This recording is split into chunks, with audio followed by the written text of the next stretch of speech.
All right, and we are back doing the dang thing, running the adventures back in the Moonshae Isles with our quartet of adventurers, hoping to foil the machinations of the one evil lady, Eliza Garrison of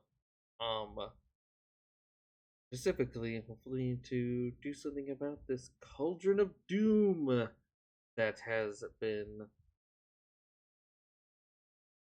causing issues as of late. Lady Eliza using that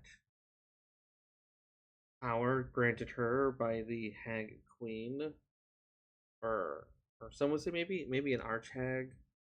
Uh, but as we start, we will kind of start a little bit after we end in the Winter Glen Forest, which last we left off, you guys went down a rabbit hole to find out more about the fake copies of the Cauldrons of Doom that's been fueling the undead surge. You found yourselves following the clues and interacting with the archfey, druids, and whatnots, and found out that Lady Eliza has a deal. She's made a pact with the Dark Hag, Euphranea.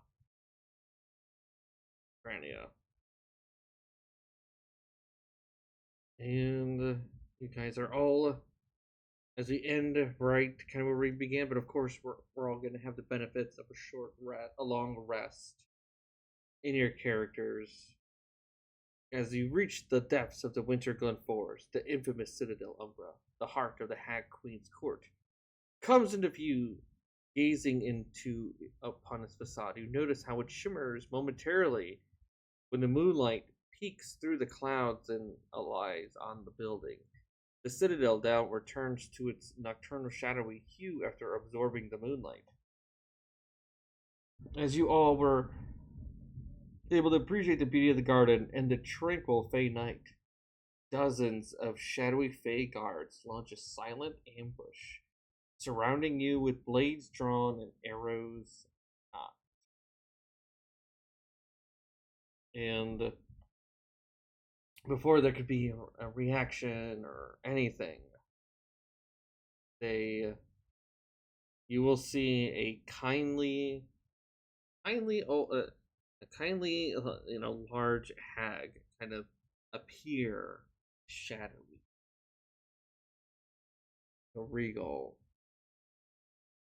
As you see this fate kind of look at the four of you, it says, "It seems like fate is turning once again. You," and she will point to the other companion not shown in the map, which is the Princess Kendrick, who has been sort of going with you guys to help find her brother Prince Orwin Kendrick, as well as save her brother and deal with this Cauldron of Doom, which has been which fears will with this she'll have this army of unstoppable this undead that'll destroy the Moonshaes for the time being. But as a faint and obscure smile passes along the elderly woman's face before she waves at the guards, she will invite you all. Come, you are all invited to our special celebration. Join us at the revelry. I promise no harm will come to you within the walls of the citadel, as the shadowy Fey guards will escort you to the ballroom as the elderly woman disappears.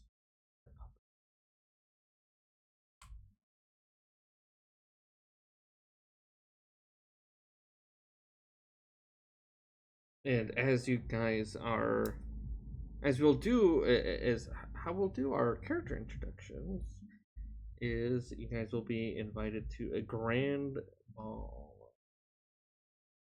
You'll be headed by a rake thin Eladrin gentleman who will introduce himself as the head valet of Citadel Umbra, Mr. Geroid. And Mr. Geroid will hand you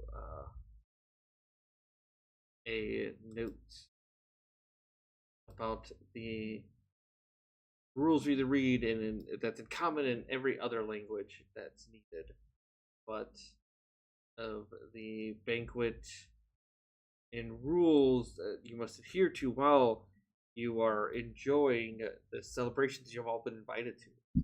In which he will tell you that they're doing this banquet to christen Prince Kendrick to be the godson of the Hag Queen, Euphrenia. And as you guys enter through ancient wooden doors into a bright ballroom of icy blue intermixed with rainbow fairy lights, the room is packed with dozens of guests of various shapes and sizes, dressed in their best outfits while waiting in line to be presented. You watch as guests enter in a procession, and their names and titles are announced. Presenting, as many other guests proceed to mingle in the ballroom, enjoying a drink and a canapé. The Master of Ceremonies announces your arrival. Her Royal Highness, Prince Carolyn of House Kendrick. Carolyn walks in with the regal Banger lineage. And as we transition to the other app, they will do a character introduction. They will, like, what would you tell the Master's Ceremonies how you should be presented? Character introduction. Start with Mario.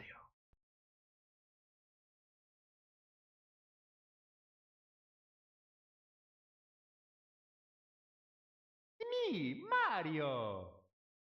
I'm Mario, and I'm basic plumber, pipes, all kinds of pipes, ground pipes, and I like growing mushrooms now. The Master Mushroom Gardener. Very nice. Then keep going from Mario. Oh, say it again. You can call it the Mushroom King. The Mushroom Kingdom. As we go over there, we go to Titus. All right. Well, Titus would just ask to be referred to Titus. He's very unassuming.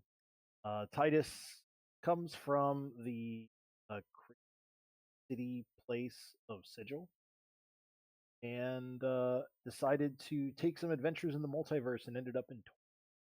And this, thinking he was going back up to a different planet, he figured he'd go to these Moonshaes, but apparently it's still on Tortle. And he tried to help these Fae people out because they seem to be having some issues. Mechanic, a 50 level Wildfire Druid. Cool. And then we go from Titus to Hela.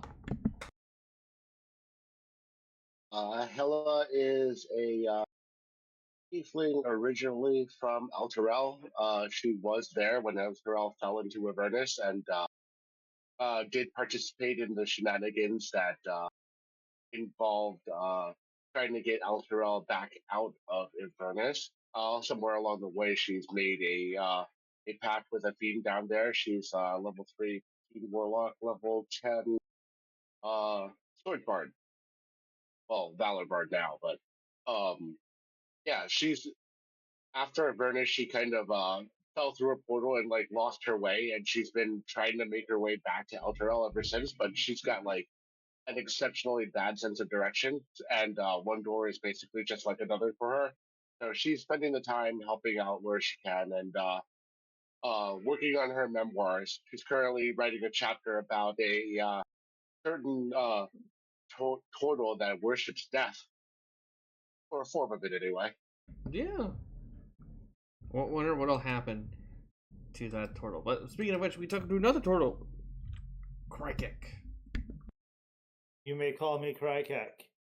traveler of Feywild and the Moonshaes, patient watcher of all the things.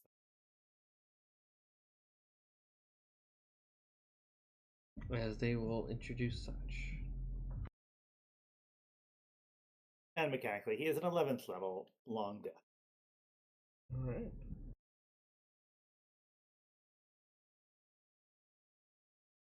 So as I will kind of take a few moments,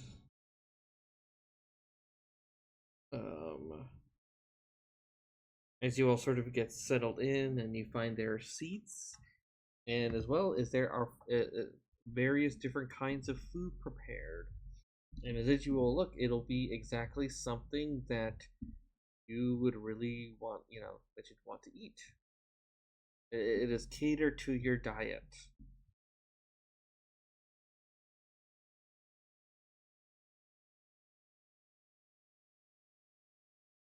But as you all are getting seated, that Carolyn and Kendrick will kind of whisper to each of you guys, well, as a group. She will say that we'll have, this cauldron of doom must be somewhere here in this place. We need to find out where it is and how to find it, and if it's defended, ways to bypass any defenses it has, and ultimately destroy this dangerous artifact. And hopefully, this will, then we can hopefully help my brother, or at least with the cauldron gone, that Lady Eliza will be more severely weakened.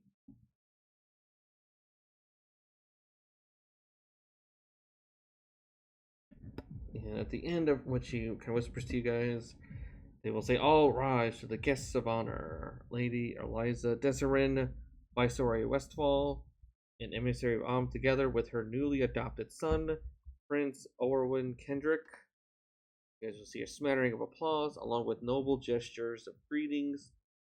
Follows the entrance of a handsome young freefolk man in dark finery and an elegant and mature snow-skinned woman, who walk hand in hand as they take their seats close to the head of the table. A few moments of silence fall as the mist rolls through the room and a walking stick can be heard clacking as a familiar old woman appears, but now walks with the immense grace and power. Everyone stands and deeply bows in her presence as the Master of Ceremonies presents the host of tonight's revelry.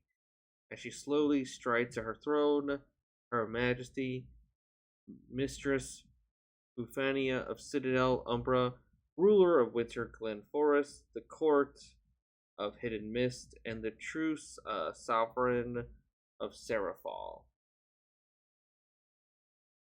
Oh. And as Euphenia stands before her throne, she will gesture for everyone to be seated. Ancient wooden tables are dispersed throughout the hall, and guests take their seats. Euphenia speaks with ageless authority. "My court, friends and honored guests, we are here to celebrate a Fey dedication during the Dark Hunt revelry. As I take a godson, Prince Orwin Kendrick." As rounds of applause and thumbing of tables ensures as the court celebrates. Let us enjoy ourselves on this grand revelry. For the hunt, which the rest of the court follows. For the hunt! Magically, various dishes of delectables appear, filling the tables to the brim as Fey servants top up decanters of wine and jugs of mead and spirits. So, it'll be kind of more of a free form. So I will try to introduce some of the guests and see who, you guys may want to talk to during this period of time. Conversate with. Oh. Yes.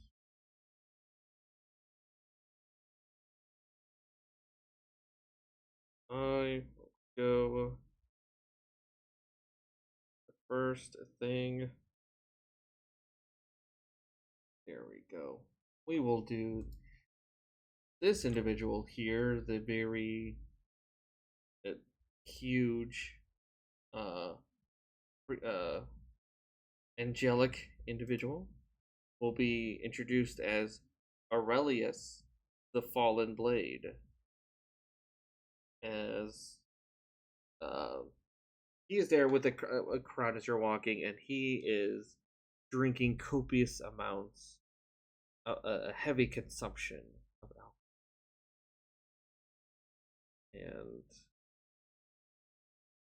and just sort of has a sort of eyes are kind of furrowed and seems to be talking about old war stories. Then we go from Aurelius over that side of the table.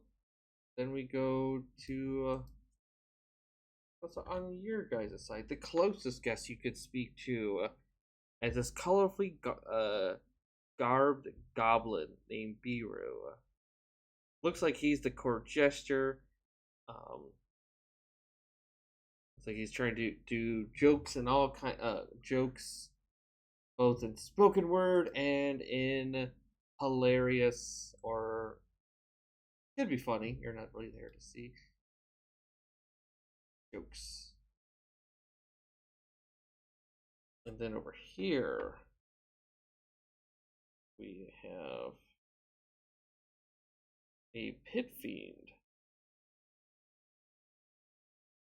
Pit fiend who's known as War Master Grim Jowl, a muscular devil with red gold skin who wears only a blood-soaked kilt made of flayed demon hide. Very loud and boisterous. And he seems to be keeping eye contact with an Irenaeus named General Lamriel. A powerful devil that's currently served in the 7th Fleet of Avernus. Oh my gosh, there's way more.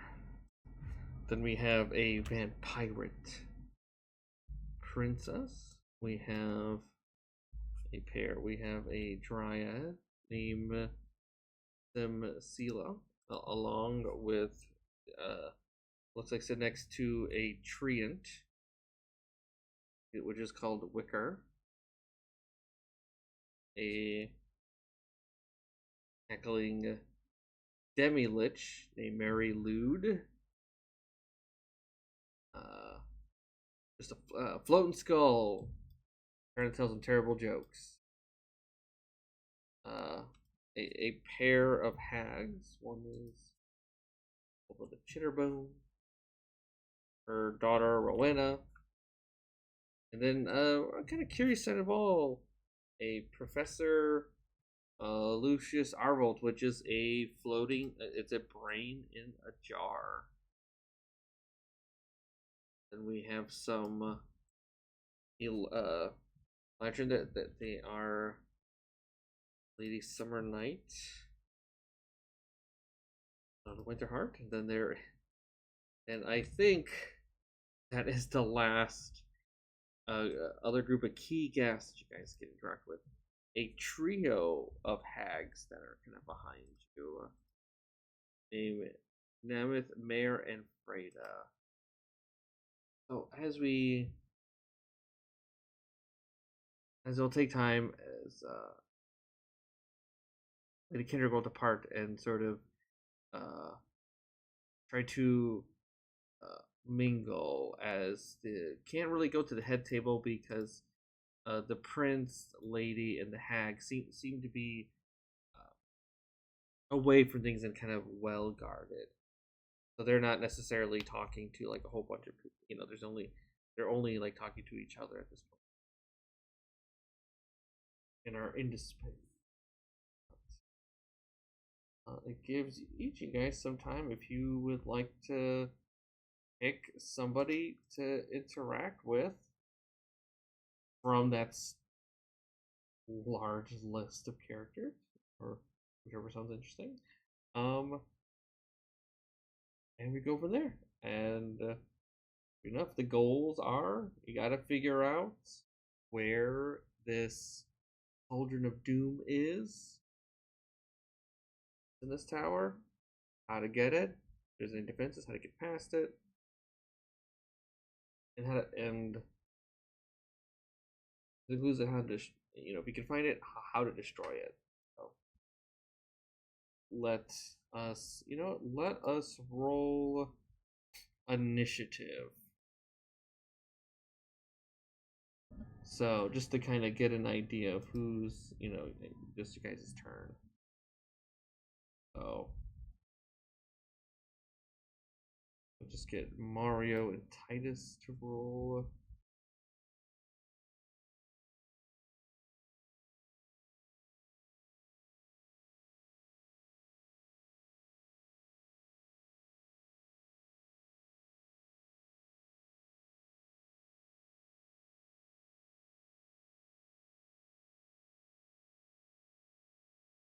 Oh, Hela, I think you rolled twice. Well, I rolled all the way in the beginning, and we're still on the other map, so I didn't think that counted. Oh, okay, it did. Okay, so I'll remove the 8.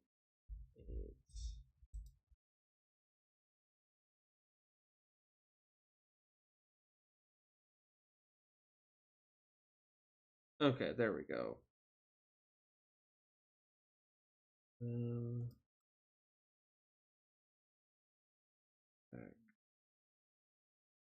Right. Titus, you can hear. I can just roll for you real quick. Just not per se combat.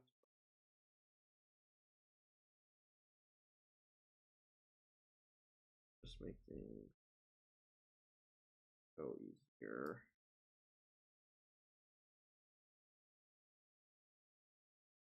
All right.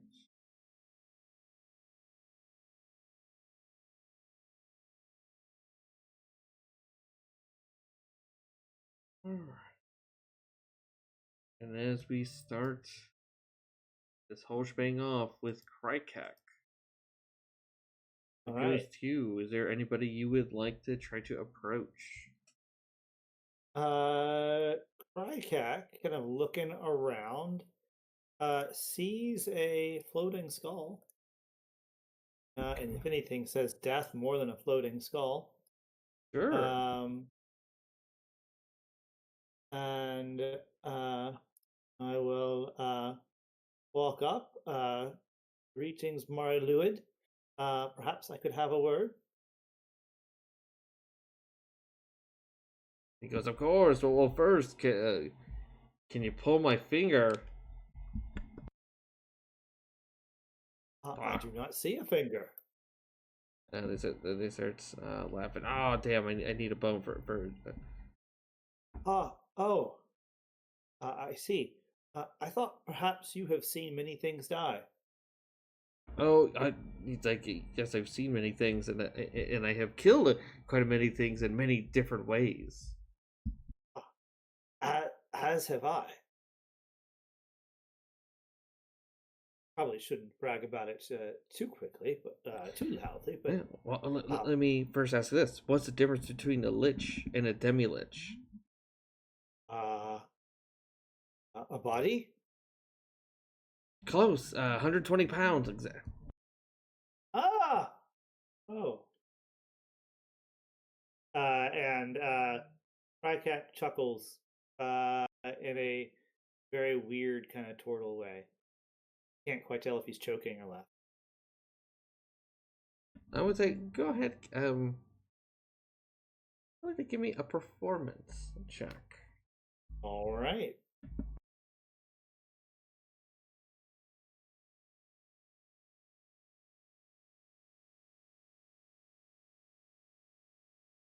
Okay.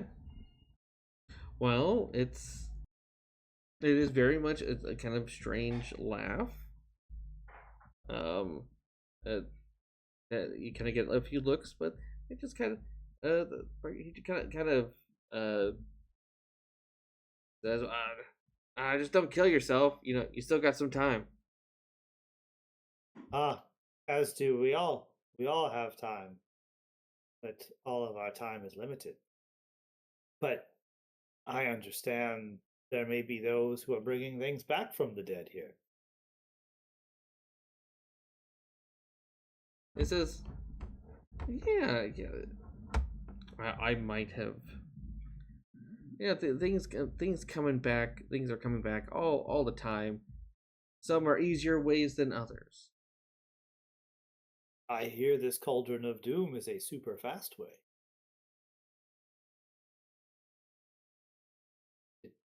Did you have a thing to do to help them put that together? He says, "Wow, you know, I've heard. You know, I haven't heard that much about it. I mean, I think it disappeared a couple centuries ago."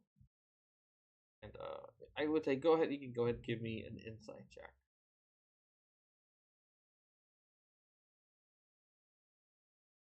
You know, it's kind of hard to tell since he just escaped. He's not showing any expression. He can't really express.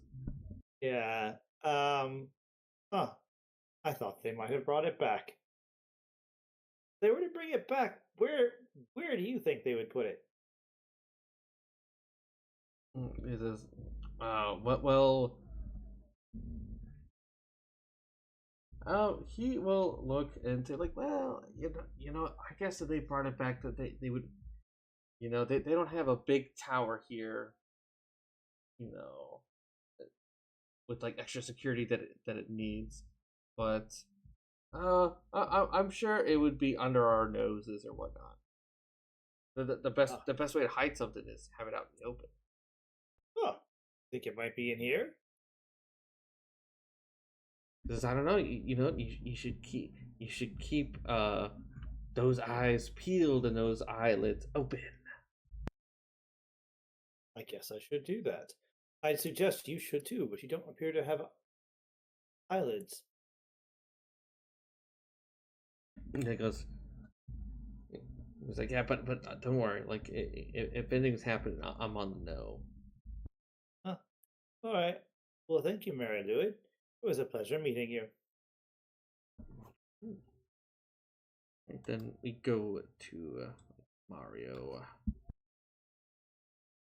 Trying to figure out who I could drinking contest. Oh, a drinking contest. You can. You see the huge angelic being. I see him, is... but I'm pretty sure he's immune You to know, getting drunk. you know, you think so, but you know, hey, you know, you might be able to hang with the angelic being for a little bit. But if you're drinking contest, that is a first. I could share some drinks with him. I don't know about a contest. Sure. I'm gonna go over and share some drinks. Aurelius and share some stories. I'm sure he's got plenty of. Sure. Okay. One of the stories I bring up is I had a friend once who had this. Since we're drinking, you know, they had this bubbling cauldron that had some really excellent. Mm-hmm. I believe it was called Atasha's. You know any good cauldrons that have fine brews around here? He says, I just drink the swill that's here. I'm stuck here for a while, but you know what? Since you're here, you know, I want to see, you know, how well you can hold your liquor. And Okay. Essentially, if you can give me 3 consecutive con saving throws. I have advantage to them. Yeah, no, it is poison. Yeah. Sweet. Yep. Awesome. Beautiful. Okay, so you guys will kind of spend time, trading rounds. And after you go for a bit, Rosa just goes, it's good that, I could bring someone and hang with because that I forever get, no matter how much I drink, I can never get drunk. And I have to do this for the next and I have to deal with this for the next 6,666 years. That's a long time. Very bored. It's I still got a ways to go, my service, but he kind of looks at you, kind of shines like that there's something about you that it's I kind of like gives you like a little fist bump, appreciates your willingness to drink with him, even though most creature can't really be drunk from the alcohol, but you're there, you're with them, and throughout the conversation, he will give you a clue. And during the talks, he will divulge to you that Orphenia has a treasure tower. There's 4 rooms, and usually the most valuable items are kept on the 3rd and 4th levels. Huh. Wonder if there's some. Yeah, hey, it could be. Maybe. Oh, maybe it's.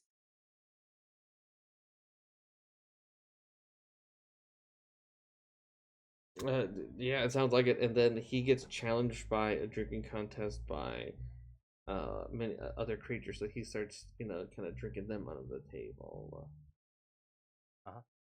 So. I'll go back to my. Yeah, no, sounds. This time with the others. Yeah. We go from there. Who is Titus with us? Yeah, I'm here. All right, excellent. Did you? Because you had to step away. Did you hear any of my vague explanations on the guest? All right, cool. Yep. Has anybody talked to the Pit Fiend? No one has talked to the Pit Fiend yet. I mean, he's pretty fiery, right? Yeah, he's a pretty fiery guy. Yeah. Yeah, I'll go out, hang out with him. Sure. That sounds great. That feels like something. Yeah. Hey, Titus is straight to the south of you. You're gonna go by me, so I'm gonna place a hand on your shoulder, give you an encouraging word, and give you a D10 verdict. Nice. Sweet. Okay. Is that him?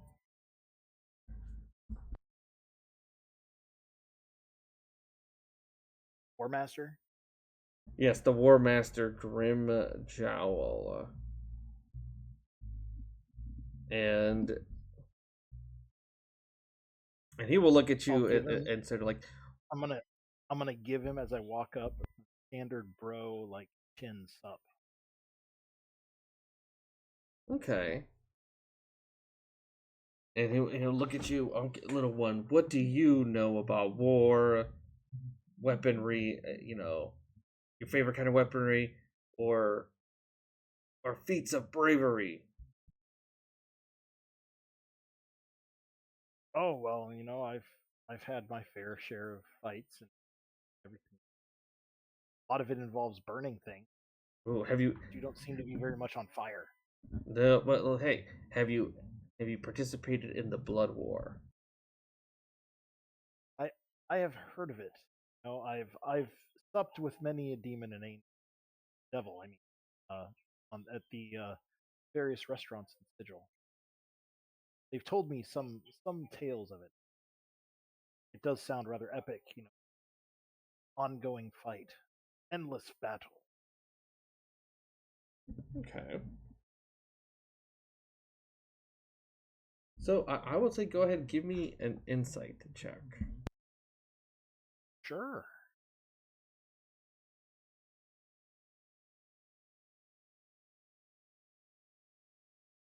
All right. I'm gonna leave it at that.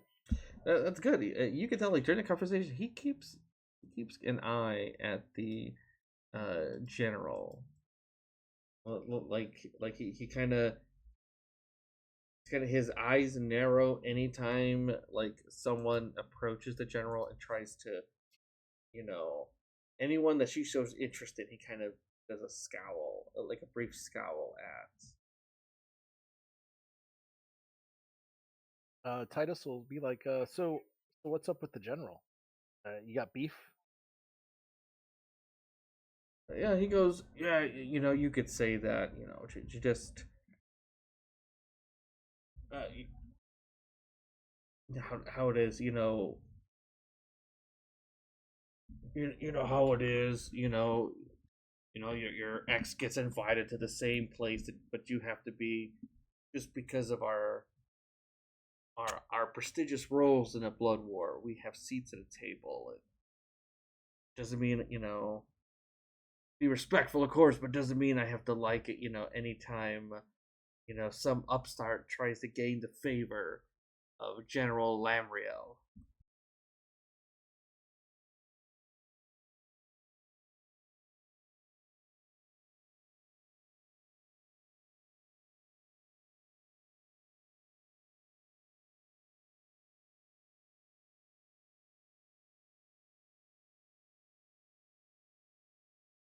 But he says, "Oh, but that's for another thing." Like, so yeah, why don't you tell me about some of your tales in the Blood War, or your feats?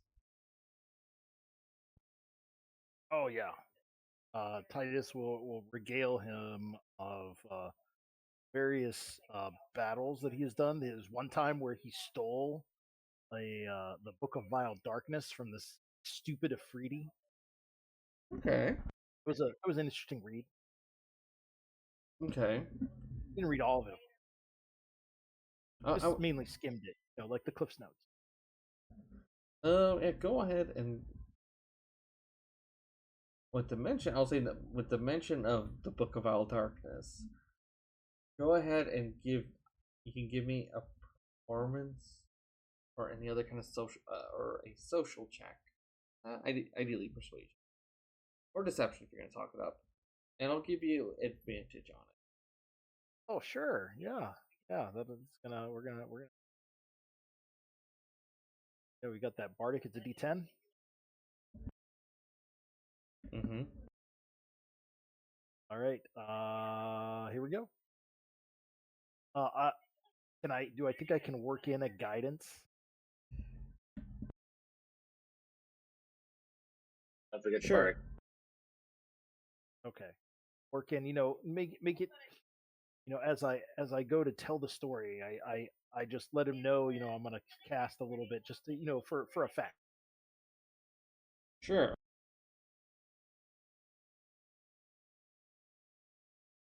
All right. Okay. Okay. That's yeah, good. 21. That's respectable. Yeah. Better than a poke in the eye. That. Okay. Well, he comes away, telling the story, and him like kind of nodding along to it, and because he actually does, he has heard a little bit about this going on with Afridi. Yeah, with the Afridi. He's heard tales about this heist.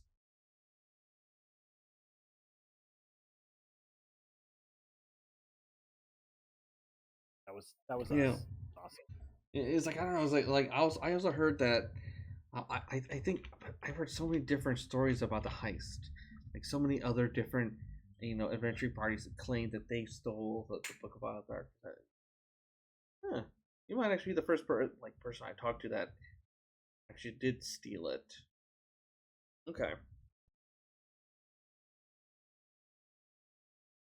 And then, and in the conversation, he will kind of give you a clue in that,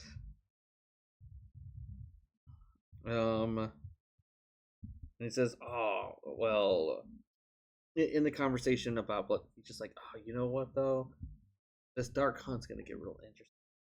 Apparently, Euphrynia is bringing in her one of the other creatures in service, a Death Knight by Jaeger, that rides with a Jabberwocky that he calls Gibber, and some Aarakocra mages. They're her idea answer to the hunt. She brings out Jaeger.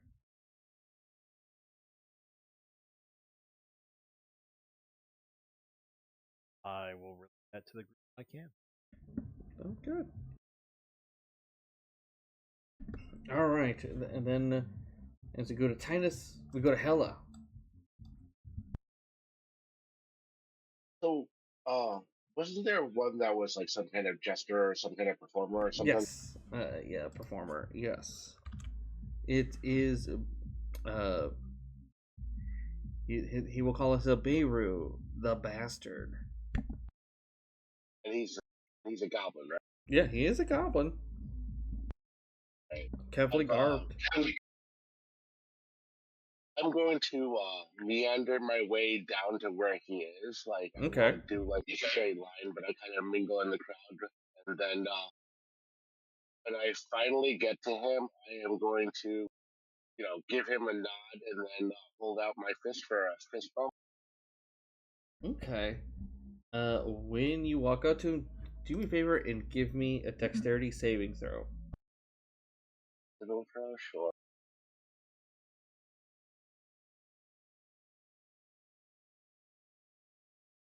Okay, as suddenly as you walk closer, suddenly there's a banana that you nearly slip on. And Beirut's like, "Oh!" You just had to be careful on your feet.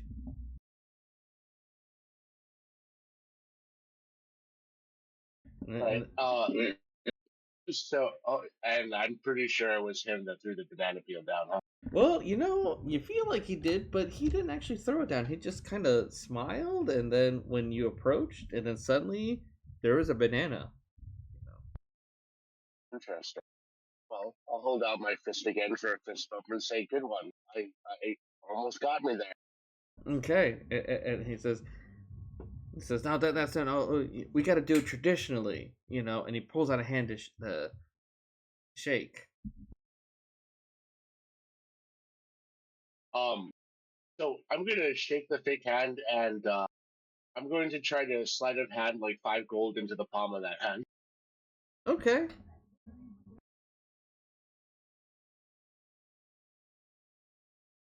Okay. Okay. Go ahead and make me another dexterity saving throw with disadvantage, and I'll.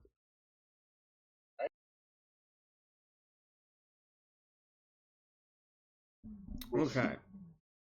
So when you go to shake, you try to slip the coins in the hand. It wasn't when you go reach. It's not a fake hand, but it's like there's like you touch a metal. There's like a metal ring that touches the coins, and the electricity that courses through use those coins as a great conduit, and you get shocked.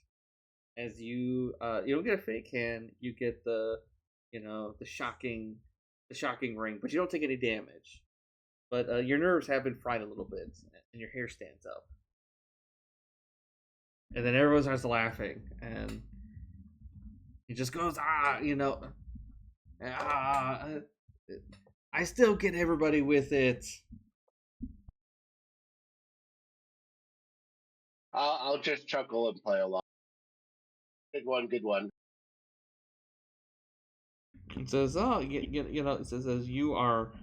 It says you're a great audience member. I'll tell you what.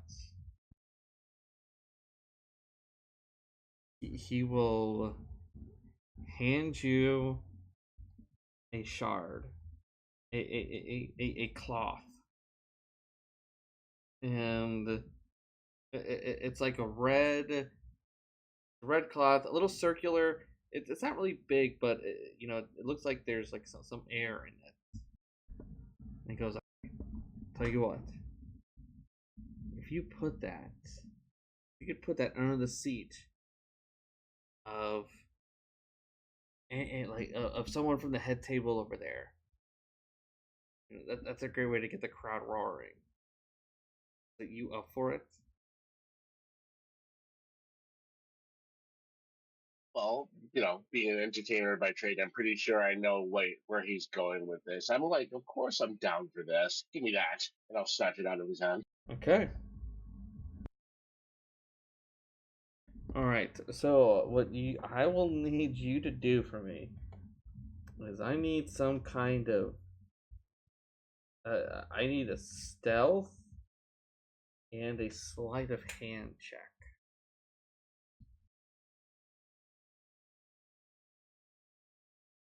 All right. I'm going to use my inspiration to cancel out the disadvantage from my half plate armor. So I'm going to roll this straight roll for the stealth. I would say it's a social encounter. If you want to have taken your armor off, at least for this portion of it, you can easily do that since you're kind of at a banquet. I'll give you that option so you don't have to. Okay, that's fine. I can roll with that. All right. So if I'm not wearing my armor, then this will be a roll with advantage. Sure, yeah. Like it's more social, so okay. Okay, looks like 21. 21. Okay, all right. Okay. So you're by the head table. Like there's a group.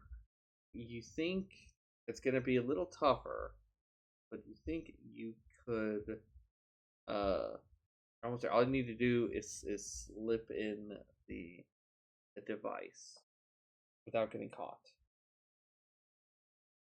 All right. So yeah, I will meander back through the crowd and everything and get to the head table, and I will get behind Lady Erliza over here somewhere. Sure. And she seems like a good target for this. So I Yeah. will wait for my opportunity when something happens and everybody's looking in the other direction, and I will try to place the device on her chair.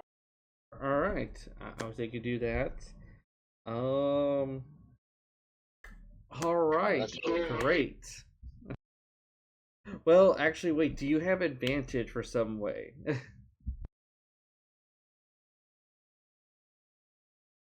Trying to think. No, I used my inspiration on the stealth roll, so yeah, no, it's got to be a 19. All right. As you with your 19, as you try to slide it in, you feel a touch on your shoulder from the hag or Frenia. Just smiling, says, "Oh, what are you doing here, dearie?" And I need you to make me a deception check.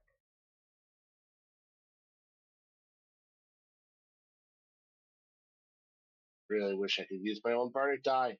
I know it's only the bard. It's like, can someone boost me? No. Okay. Yeah, I can boost everybody else, but not myself. I'm gonna say, I'm just mingling, enjoying the banquet. How are you doing this evening? And I'll roll my deception. Yeah. Oh no. Okay.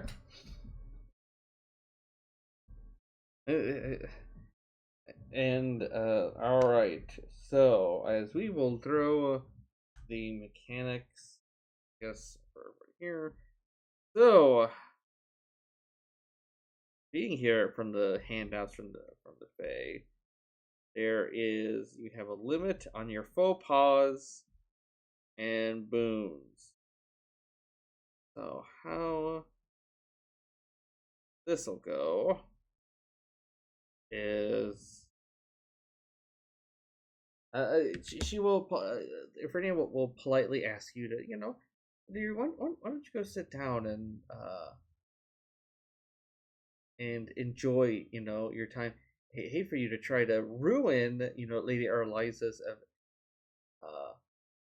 special moment for her, and as you feel the, red, the not too subtle like anger pointing your direction as you suffer a faux pas. So you will have a -1 penalty. It is cumulative, and this will go for your lack of etiquette. It says -1 to all rolls. So let me see. And all right, you come back. As you sit down in your chair, you realize that the what you're holding on to, the little whoopee cushion is gone. As you realize you're the one who sat in it, and everyone gets a chuckle at your expense. I guess I'll laugh along. All right, let's. Just going to put a little icon for your character real quick.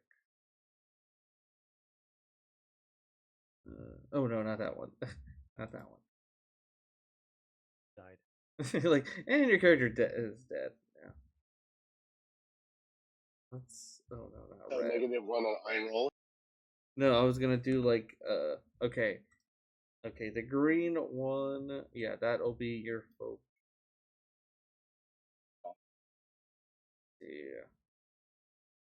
Titus. Let's see. But no. Can't do that. We'll do blue. That's good. Alright. Anyone that was able to get a clue. You are blue. So for the boons, the one is that is a +1.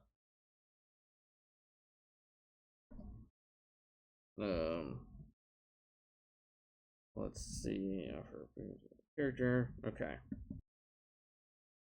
All right. So for this dinner, it takes a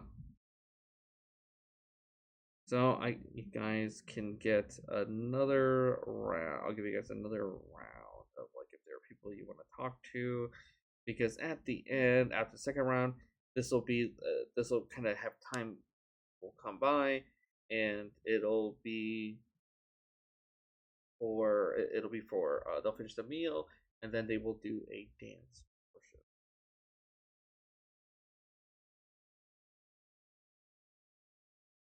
But before the dance portion, you guys have another round of people you want to try to have a conversation with.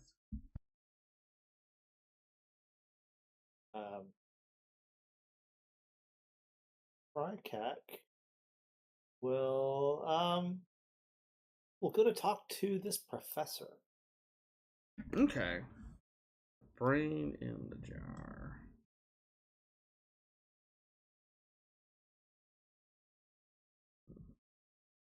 Yes, Professor Lucius.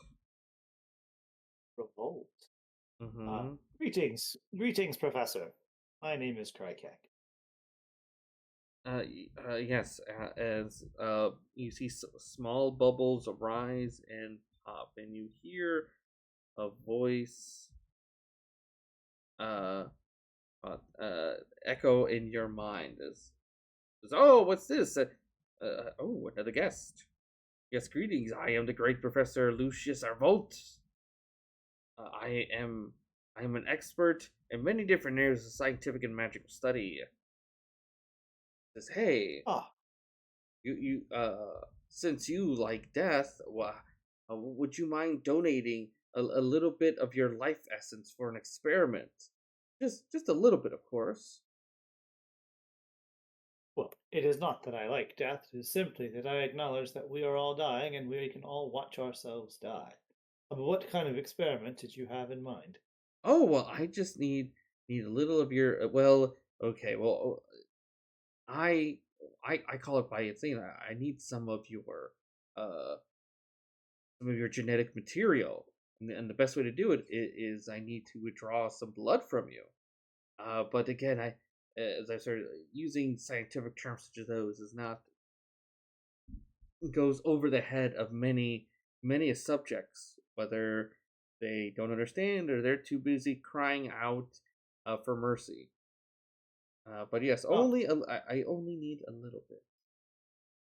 and what will you do as part of this experiment? He's like, oh well, again, I'm trying to figure out how to grow a body. And you would I grow. need the proper host to house house my esteemed intellect. So only the best the best parts. And I say that shell looks pretty tough. Like maybe grown into a body with increased toughness will hopefully extend the survivability. Huh, that is intriguing. But would you need this shell or would you grow your own shell? Oh, I would grow my own shell. Well, of course, I'd have to do improvements on it. It only covers your back. I would require Oh. something that's a little more lightweight, but just as tough. All around. And if I were to offer you this, what would you have of comparable value? I want to make sure I can abide with the rules. Oh yes, I can tell you. Oh, I can give you a great bit of information on topics of hags and their biology, Slotty in the realm of limbo, or Icewind Dale and the former prison there, Revel's End. Truly fascinating critiques that I have made that I would agree to share with you. Hmm. You know anything about the Cauldron of Doom? Well, I see that's I've heard you. I couldn't help but overhear your conversation with Lute asking about this, but um, I yeah, I might be able to uh, I guess ask around since you're so curious about such an object. Oh, I would appreciate it. For you see, I know about the insides of hags because we dealt with Bavlorna, Scavatha, and I can't remember the other one's name. Ah, anyway, they had taken over the part of the Feywild from the Zavilna, and they even had a weird creature with a long neck flying about. But so I would give you you take a sample. It won't harm me at all, and then you'll have you can provide information. Sure, yeah, I can provide some information. Yes. Right. Krikec will foolishly agree to this deal. That sounds fantastic. All right, and he says, "Don't worry, this won't hurt me a bit." And as before you can respond, let's see, you could jab for it could be a little bit of a little bit of blood. Okay, that he like takes a good chunk of Oof. your. You take 13 piercing damage as he just kind of uh takes a pretty big blood sample. All right, he's lucky I can't deflect that.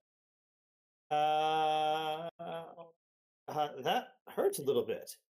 And he says, "Oh well, I had to get into the tissue of your shell, so yeah, I hope you didn't mind that. The cookware ring, it's my latest design.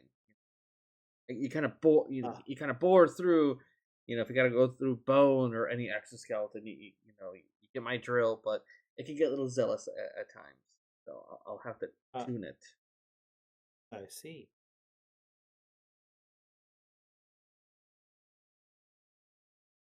And yeah, he will say he will try to look for something for you. Okay.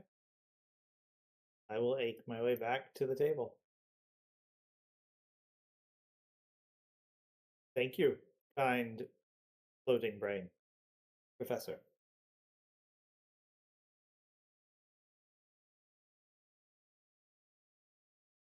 All right, then we go back to Mario.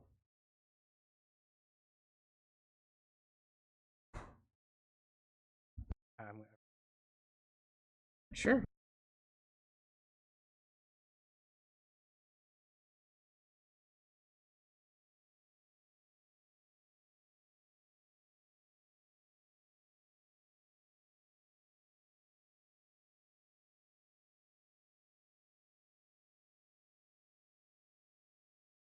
Want me to go while you're thinking? Sure, that'll work. All right, let's go with Titus. Titus is going to go talk to the tree because this sounds like a. That is an idea. Talk to both. And right. Sure that Wildfire Druid is going to be super psyched. Talk to yeah.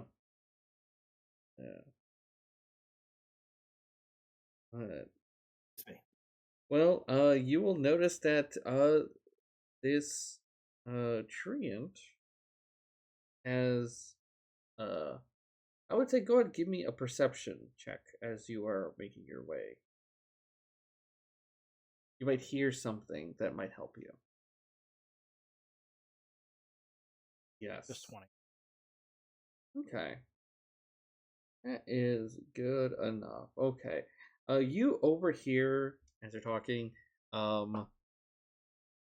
the pirate, vampire princess, compliments the tree on many of its, on some of its, branches, and then you just see the changes of Wicker. He just immediately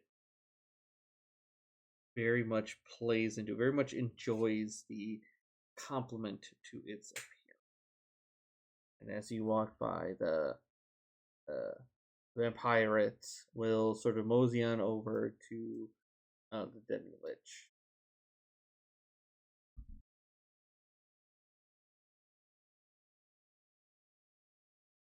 And then the tree will turn its attention on you and just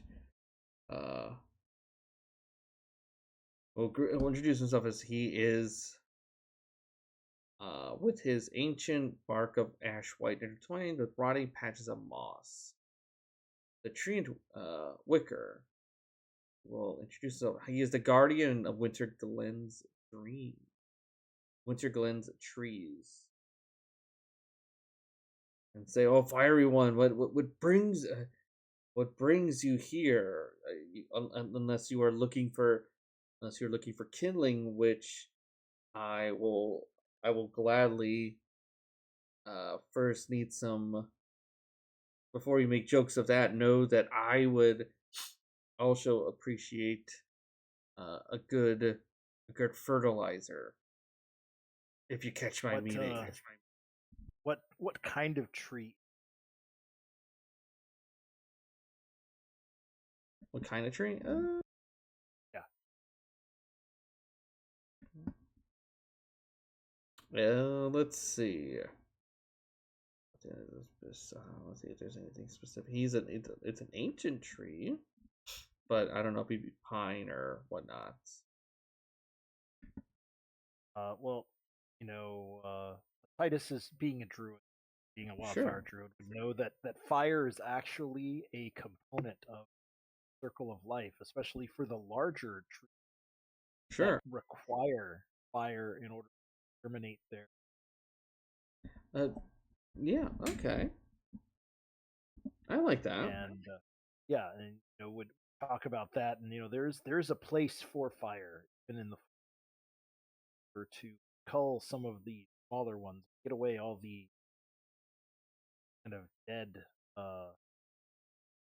underbrush that collects while the trees are there, stand strong against it. It Okay. tempers them in order to build them stronger. Oh, okay. I will tell you what. I would say you give me a persuasion, but you can use your wisdom. Kind of broke up. Was that with advantage? I was gonna say you could use a persuasion and you could use your wisdom. Okay, a persuasion wisdom. So it's just going to be a wisdom check. Yes. And that means I will let him know that I'm just giving myself a little bit of a boost, so that it's not like I'm casting a spell on him or anything like that. Okay. In order to Sure. be nice. Yeah. I mean, Well, boom. yeah. That's perfect. There you go. Casual 28. Yeah. Well, he really, he appreciates what you're telling him, and actually, it will give you some info, like, let you know, because since you worry about burning trees, but since he is in charge of the Winter Glen Forest, he throws down some knowledge to you about the forest itself. Essentially how to traverse it. This is like for an untrained eye. Like, if you go to this forest, I am the king for a reason. I like to make, there are obstacles I make for those that don't know how to travel in the forest. It makes them harder to people to go through. But for some such as you, that would, properly give me the due respect, and also being a child, that protects nature, he can let you know. Well, and for that, I'll do that. I want to see if this fixes. Oh, it does fix. Cool. All right. And you continue to have a very nice conversation with the the Wicked Tree King. Yeah, let's see. Is Mario? Are you ready? Yeah. So I am turn around. Bags behind me. Fantastic. I wanted to ask them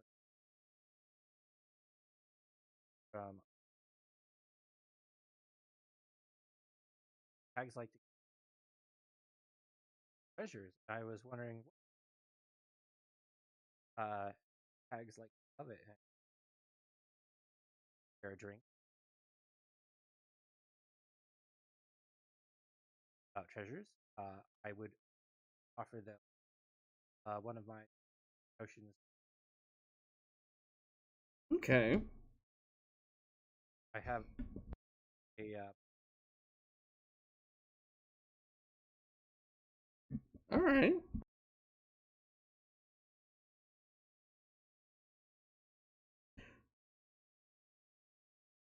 So they will introduce themselves. They reside in the Gwynner's Nameless Forest. The eldest, which is Freda, will kind of, I guess, dominate the conversation the most. Talk to you. And like the youngest one, she seems a little bit scatterbrained as you kind of talk about the stories. And Mayor, kind of the middle child, tends to try to bring Nema in a conversation, try to interject and give you time to respond to your story, but well, they will tell you that if you could help them,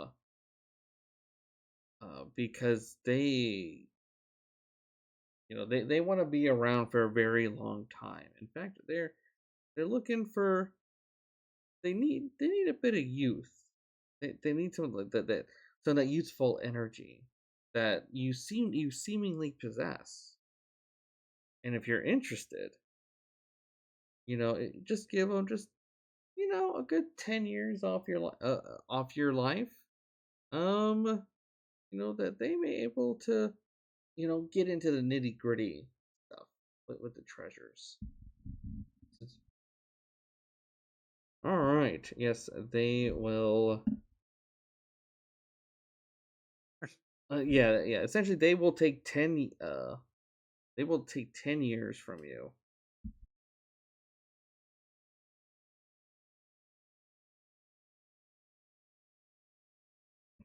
And yes, Namiya will tell you that there is a treasure.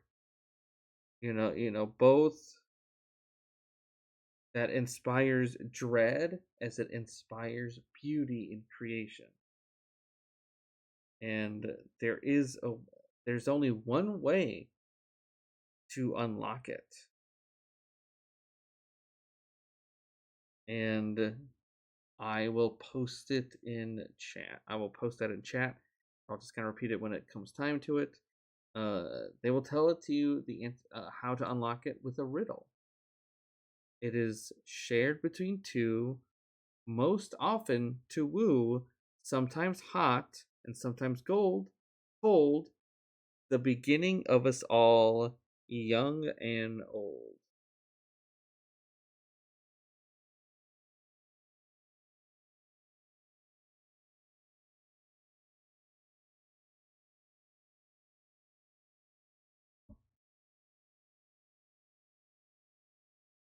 Oh, that is the clue. I'll repeat it one more time. Oh, well, I'll also repeat it when it comes pertinent. Shared between two, most often to woo, sometimes hot and sometimes cold, the beginning of us all, young and old.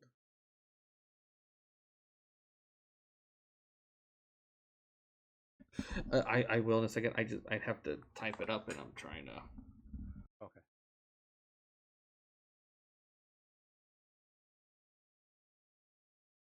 But you come back and you will have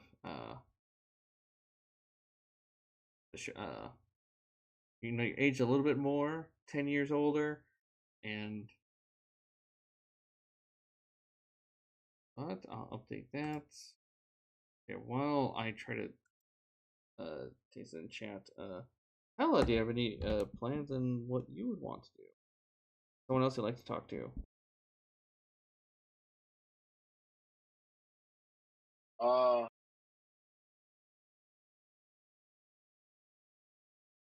How about General Lamriel? Lamriel? Okay.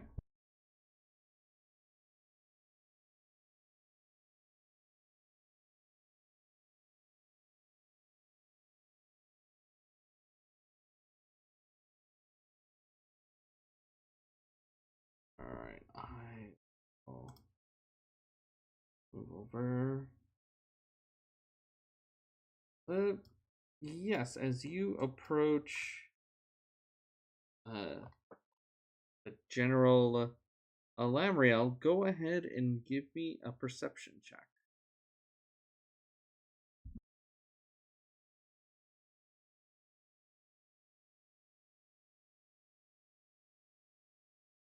Okay. Okay. That's one. That's 30. Pretty good. Okay, well, as soon as you get close to approaching the general, you feel the pit fiend is just giving you a very dirty look. Like, how dare you?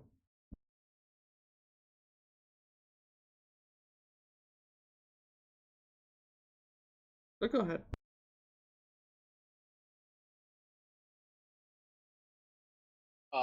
Okay. So, if Hela is sensing that this is making the Pit Fiend uncomfortable, she is definitely going to surreptitiously give him the finger as she keeps walking to General Lamriel, Okay. and she'll bow low and say, "Greetings, esteemed General." Yes, she will nod at that. And says, "Oh,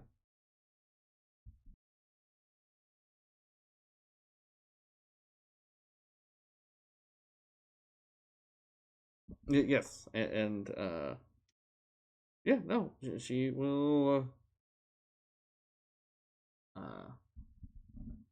give you attention. Well, I was like, "Yeah, what brings you here?" Well, I've come for the festivities, of course, but I I wanted to make an introduction. Your name is has been like spread far and wide throughout Avernus. It's a pleasure to meet somebody of such esteem. Hmm. Well, she will sort of her eyes are narrow and say, "Well, if you can if you can impress me better with with your skills of dance, then I don't see why we can't. You know, we can't have more time to talk." Of course, of course. I could whip up a dance routine for you. Good. I guess I'll start like stretching and getting ready for whatever music is going to be coming on. Yeah. And actually, at this, we could do it. I guess a little early is the dance. There is a dance portion of this, and for the dance, yes, you must. Find out. You must try to impress. Your goal is to impress the general with your dance moves. So go ahead, give me a performance check.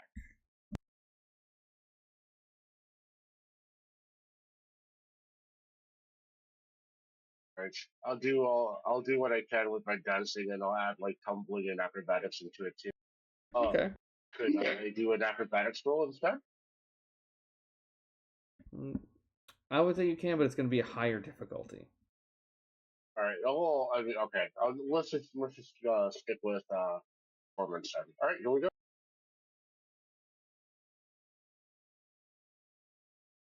Okay, the performance, perfect. Like, you, not sure, you just pull one out. Not sure how, but as dancing begins, everyone kind of becomes into as they watch you, bust out your dance moves.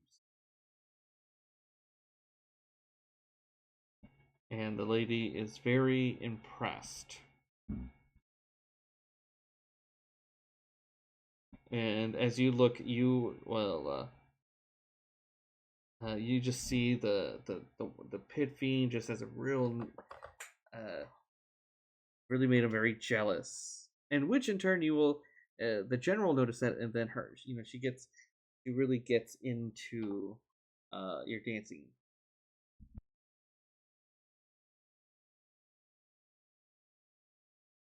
And we'll say, "Oh, that is magnificent." That's some very potent dance moves you got there. Where did you learn it? Oh, it was part of my bardic training. Yeah, and I've picked up a few moves here and there, and I'll do like the snake wiggle with my arms as I say so. Okay.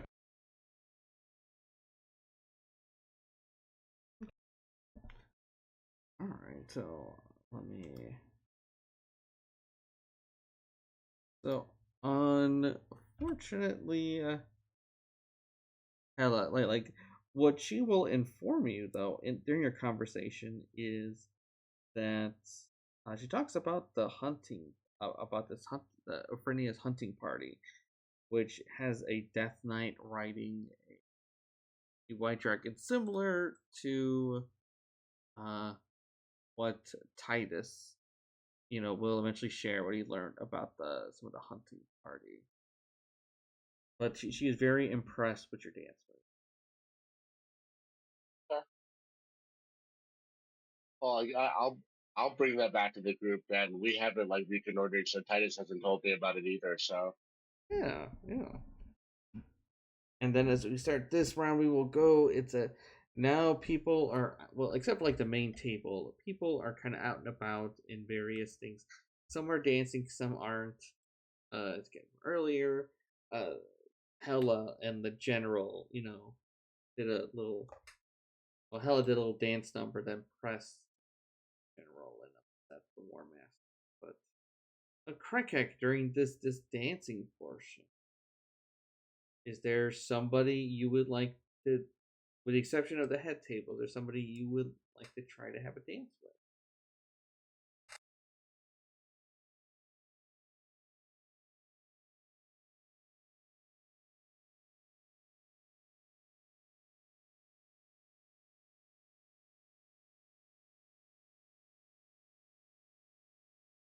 Oh, Krikec, can you hear us? I muted myself. Sorry. Okay. He is going over to the Pirate Empress. Oh, all and will right. ask, may I have the pleasure of a dance? Oh, yes, the Van Pirate. Yes, she will take your hand, and you guys will do some dancing. All right, let me find. Oh yes, well, I would say yes if you can give me. She really wants to see how good your dance moves are. So go ahead. It might be slightly more challenging if you give me an acrobatics or performance. I will be as acrobatic as I can.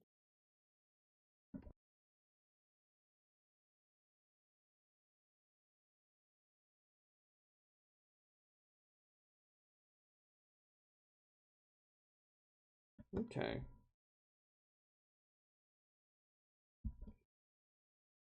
But did you have a bardic inspiration by chance? I did not. Oh, okay. And I can't use key on skill checks, I don't think, these days. There's no such thing. Key. Can't use focus on skill. That is right. It's a 19. Okay. So you do some good dances. She doesn't seem too impressed about it, but she appreciates your attempt. All right. Let's see.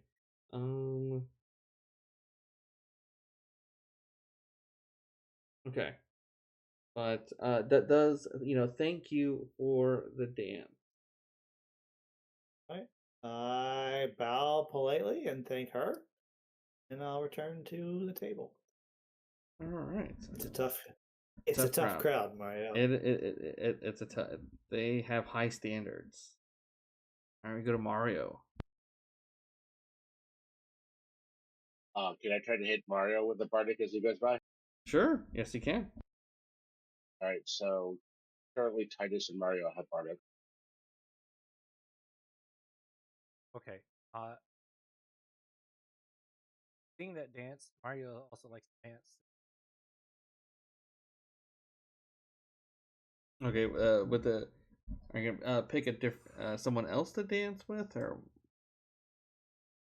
What? Yeah, you have an option. You don't necessarily have to pick the pirate princess, but like some of the hags are dancing. The angels not. I would say maybe the hags over here. for dancing. Maybe The hags. a ladrin. Okay, so which? Okay, so as all right. So there's old Mother Chitterbones.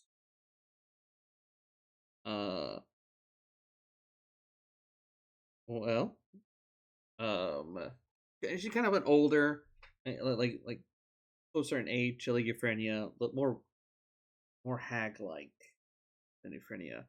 But she takes a shining to you and would love to be taken out to dancing by a young, strong, strapping plumber such as you.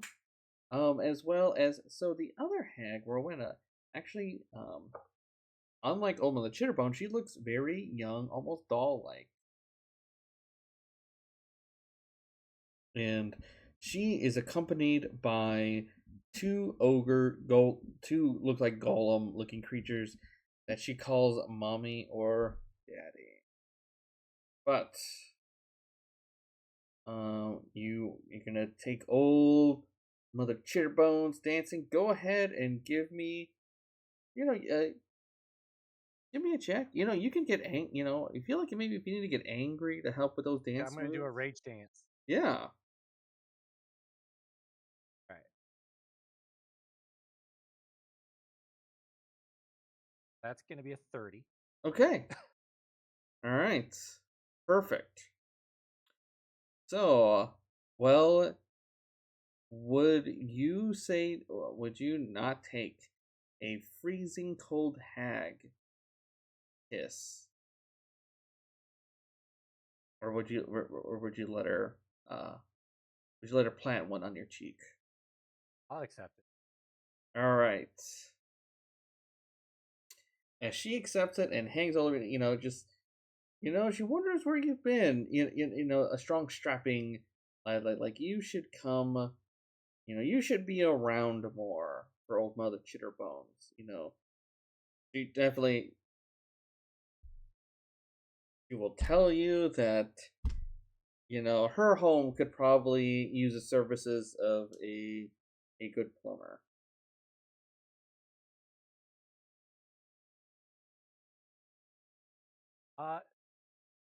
Maybe when I'm getting closer to retirement.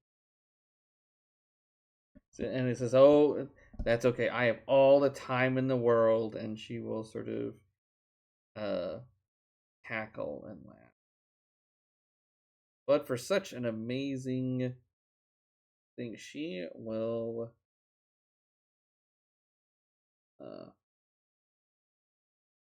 let's see. So she will let you know that unlike your friend, it's a really nice shindig. She's according to Mother Chitterbones, Euphrasia is not taking the coven where they need to go. It's Euphrasia. Everyone's got schemes and plans, and old Mother Chitterbones has her own, and she'll kind of let you. She'll kind of let you know that she eventually does. She would like to become the leader of the coven. And if something were to happen to Euphrasia, that's unfortunate, but hey, sometimes those things happen. Not sure when, she's got time, but I happen someday. yeah. But she very she will thank you for the dance. Yeah, she's really interested about this angry dance. And something about it so primal. If she can get into it. Does she know anything? She does not. Oh, well, she doesn't tell you. She just kind of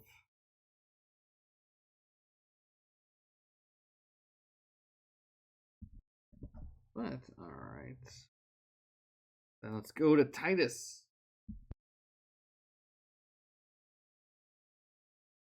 Titus going to summon his wildfire spirit Okay.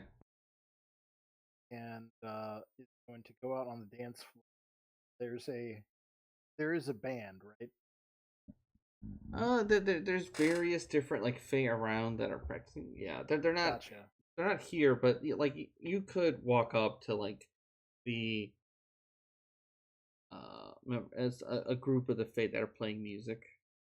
So before Titus summons the wildfire spirit, he's going to go up and basically let him know when he gives him the signal to play this, and he'll put a platinum piece. Or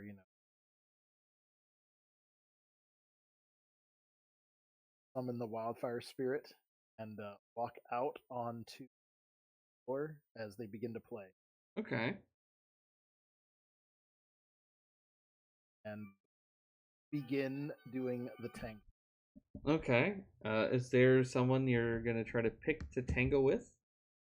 My wildfire spirit. Oh, you're gonna wildfire. Okay, you're gonna do it with your wildfire spirit. Okay. Are you guys hearing the tango? We can hear the tango a little bit. Is that a tango? That's the tango from True Lies. No, it's the tango from Son of a Woman.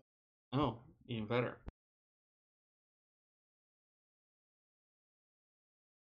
There you go. But yes, we will go out on fire. Okay. As we dance as with my wildfire spirit, dance the tango. All right.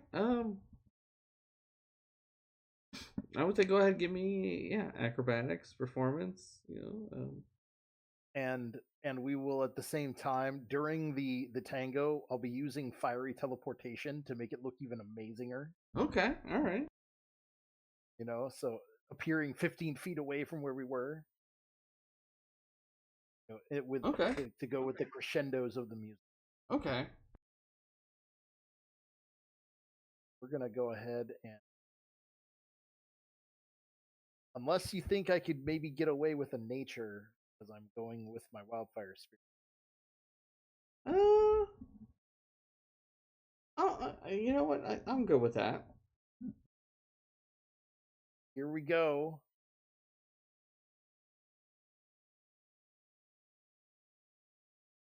I will use my Bardic. Didn't have advantage. 10s, right? Yeah. Yep, there's D10s. Yep. All right. Well, I can do better than rolling a 1, so I will use. Okay. No, we're gonna stick it with that. If if we get a guidance on there, plus 10, that's a 24 plus the Bardic. Okay, so 27 with. Okay. All in 27. Okay. It's touch and go a little bit. You're sort of teleporting in and out, like next to like the wicker tree a little bit. You pop in and out at inopportune times, but you're able to quickly teleport out of the way before you do any damage. Okay. So, okay, let me see.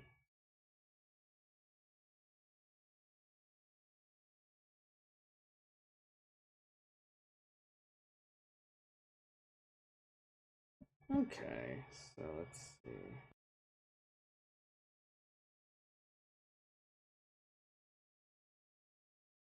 Okay. I will say at the end of the dance, the vampire princess will go to you and tell you that she is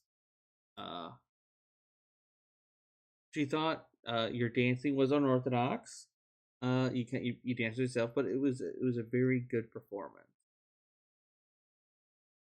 You were almost gonna set a few things on fire, but what's a good revelry without a little bit of fire?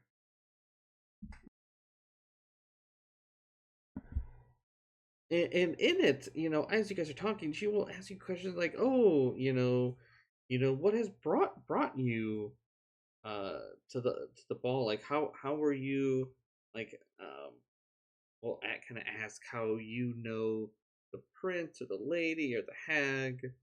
She will do small talk for you. Um, essentially, Titus isn't going to okay, just be on. okay. Oh well, she will ask, hopefully, well, she will just kind of let it drop that, like, she hopes that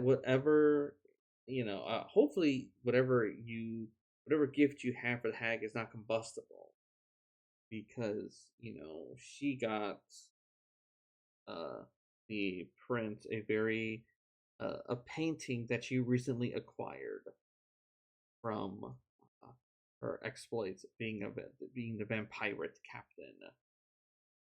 It's a rare portrait of like a gif of like a famous a painting of a gif. We'll explain the relevance of it, but essentially, hopefully, nothing will damage the gift that she has, and that she'll let you know that everyone who's brought gifts, she's heard that they are being transported to the hag's treasure tower by her face servant.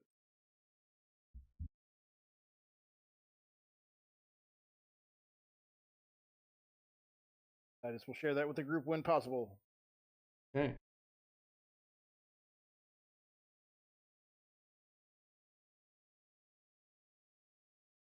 That means I put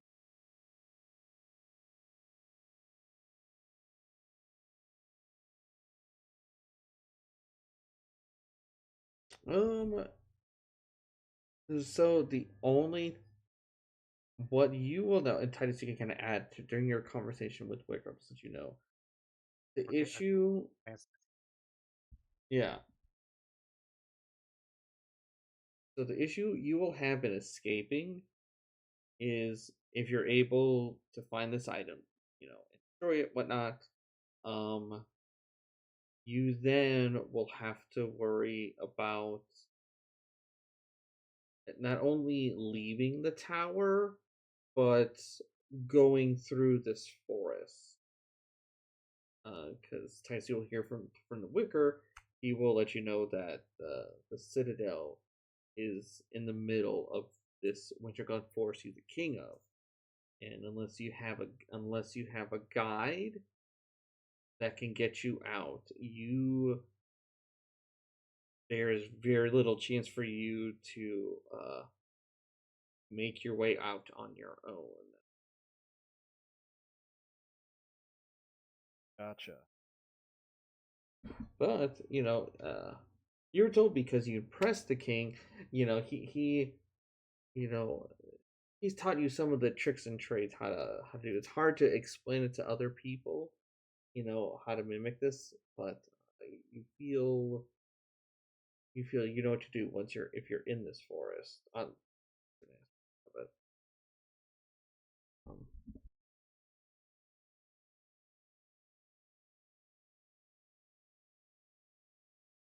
um, you feel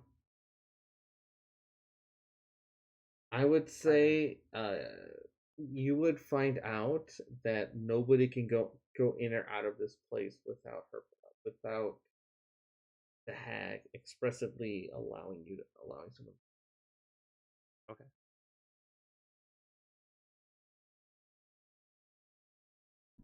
Yeah, either deal with the hag, or if you do what you need to do quietly, and you may be able to leave.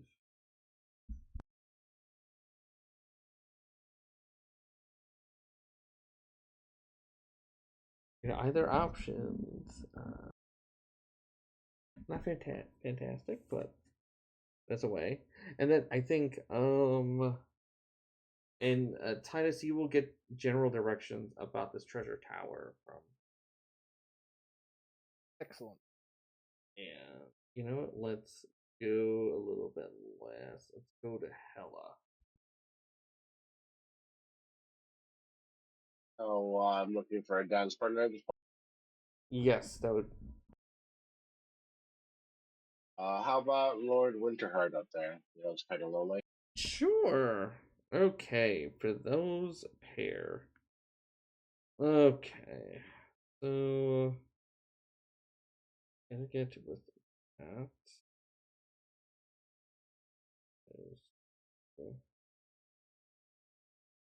All right. This as you approach the beautiful legend couple radiates powerful magic inside the ballroom. They give each other subtle gazes when the other isn't looking. The look is a mixture of love, hate, and sorrow. All right. Actually, so as you approach, you see the Lord Winterheart.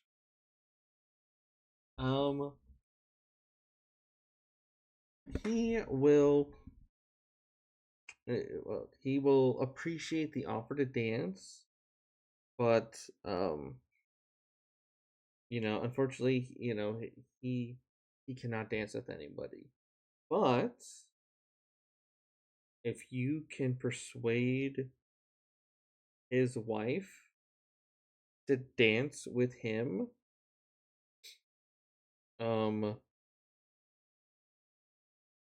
that he would be very appreciative of the efforts, and he will sort of let you know that due to the bargain, him and his wife, Lady Summer Night, took a bargain for Euphronia, and they go through cycles of loving and hating her. And if there's a way you can convince, you know, him, wins her to dance with him, just you know, just for this ball like that, that would mean everything to him. So he's in the love phase and she's in the hate phase right now? Pretty much.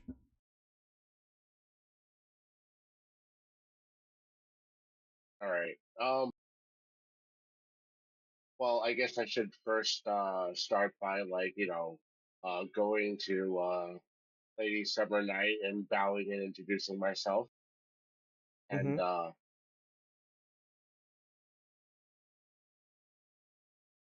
Mm-hmm. I guess I will try to play it like a diplomatic thing because like this is like, you know,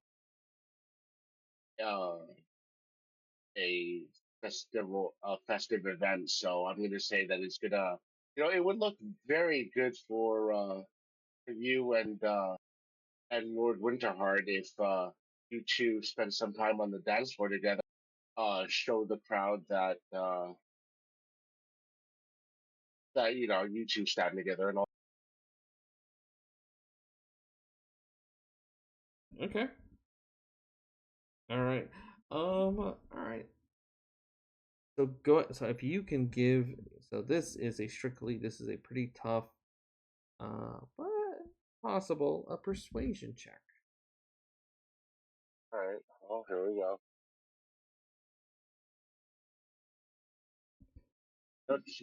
You sure? And that's performance and not persuasion. We're just same number. So like, wait, do a better persuader? Okay. All right. So. Oh, you know, she's heard that, but she doesn't want any of that. But if you can convince Lord Winterheart to give to end this marriage, if you could help her with that, she would be very appreciative.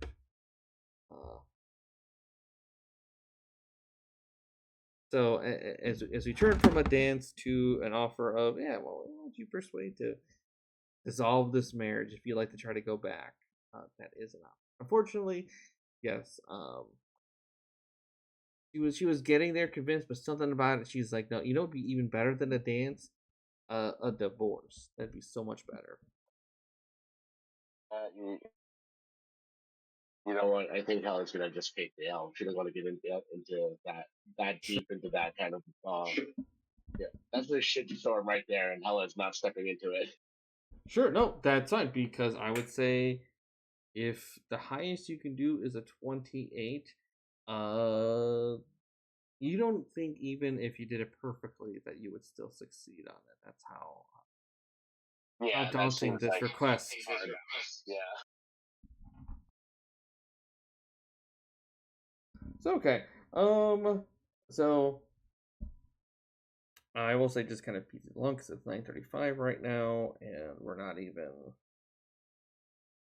We could barely go on the second part. Okay, so during kind of back and forth, through some of your conversations, you now know there is she has a treasure tower nearby, and that Fey guests are delivering. That's where they're delivering the wedding gifts are at, and Princess Kendrick does want. This is like the only lead they have. There's 4 floors. You're not sure what to expect per se that's in there, but if it's there, it might be enchanted.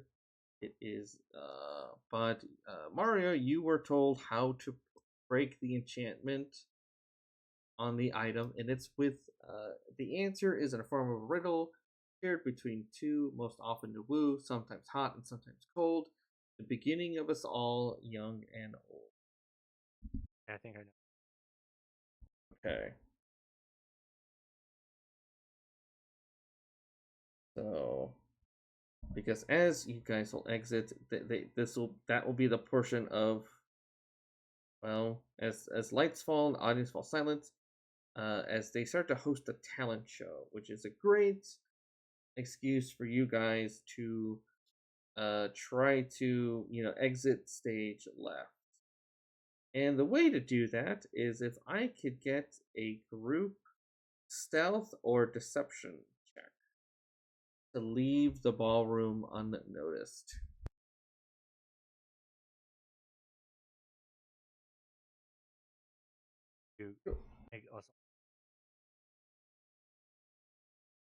I will say I'll give you advantage on the checks or use the dust because I would like to add, since this place is so infused with magic, like just being invisible walking really won't do much because That's true. There's probably a lot of people here. there's a lot of people that can see through that. So, but if you want to use it to kind of help as you guys try to hide, that is the one thing I am good with. Okay. But yes, you can have advantage on your stealth or deception check if you want to use that instead.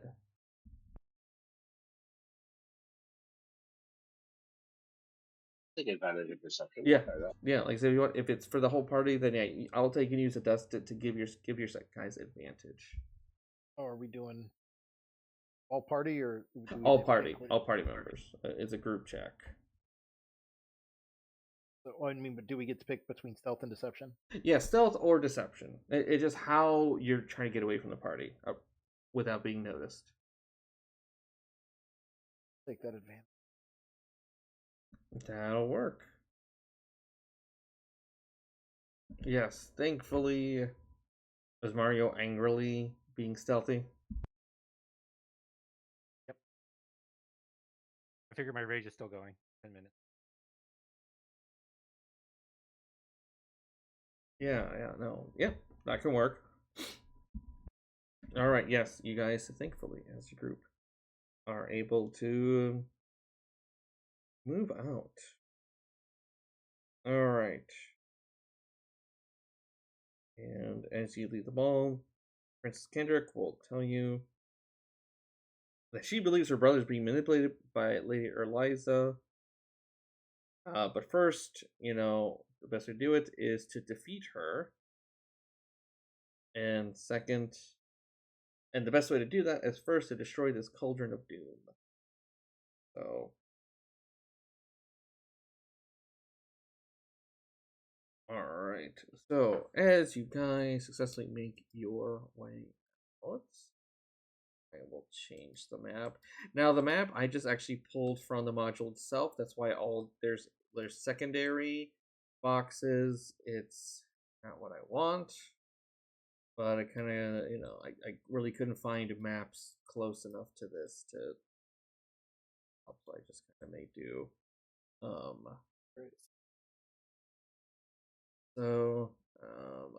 But yes, as you guys, when you first arrive at the entrance, you will be able to spy that there is a bunch of darklings. They seem to have finished hauling out treasures on the open floors. All you guys are there. You're not. I would say you guys aren't noticed yet. But how would you guys like to bypass or deal with these fae that are inside in the entrance of this treasure tower?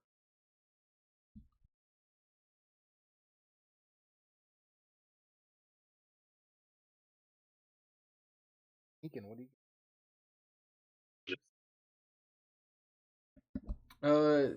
Let's see. I do.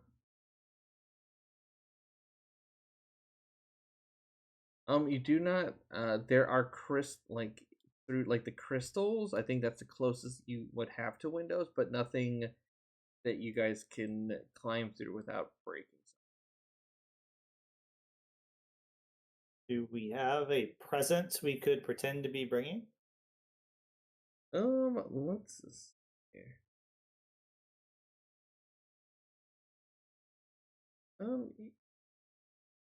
You guys think you could probably that could be a way to get through. Might be easier, but I'm not wearing my adamantine half plate. That's it's real shiny. I was well. If you want to present it, then you would have to have it off and be. You could definitely do that. You guys do that as an option. Is take it a few minutes, get it off, and you guys have an extra present to deliver. That's certainly an option.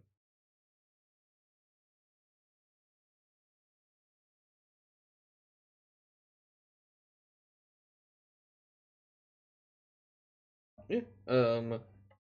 I am good with that, unless any of you guys have a different plan. While we're walking up,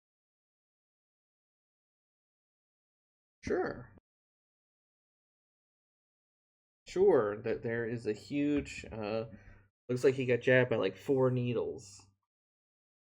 That brain never did give me any information. Clearly, we should have stuck around. That gets me to within 2. That's fine.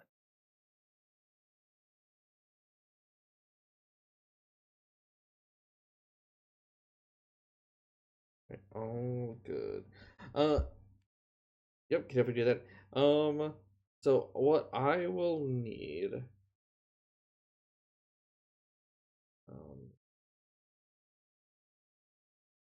Oh, okay. If you want to go, yes, you can give me a deception or stealth. I would say if you're going with the route of having present a give, I would probably prefer like a more deception route, but I would say the DC is a little bit lower. Or you guys can try to use like a general stealth. Try to evade. It'll be a little challenging at the moment, but both options are open to you.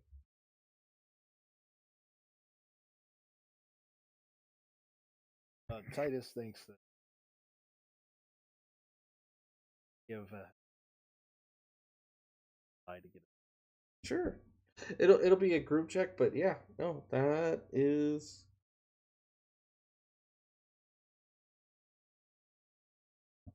But yeah, you can go ahead and I'll need a group deception check.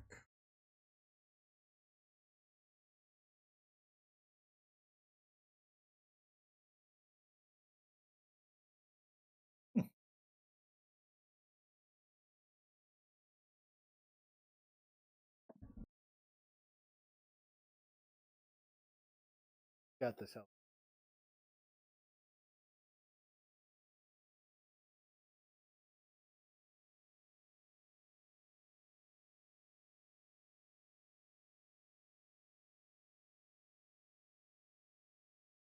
And no pressure. Yeah. Deception. Mm-hmm. Got a guidance.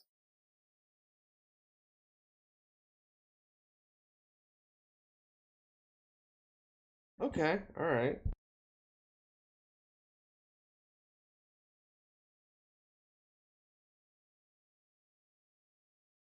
Okay, alright. Yes, okay. So um the Darklings are sort of muttering to each other, or the kind of foreman, or is it one in charge? But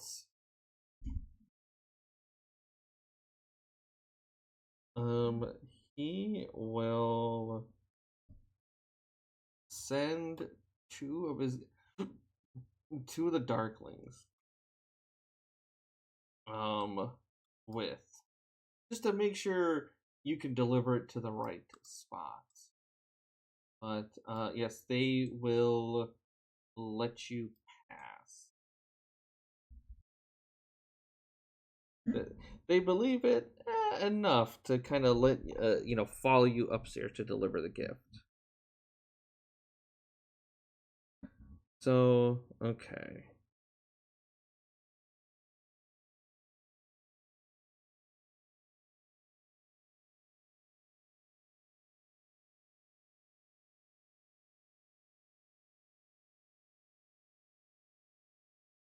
Alright. Alright, so you're able to get in this entrance area is, it's kind of big, but if you guys start going up the stairs, you will end up at the first floor, as the Darklings will sort of help us escort you up to the upper levels to deliver such a fine prize. Okay. So this room is filled with strange objects and trinkets of no monetary value. You also see a surplus of wine and spirits. And they will want you to go up another level. Oh, yeah.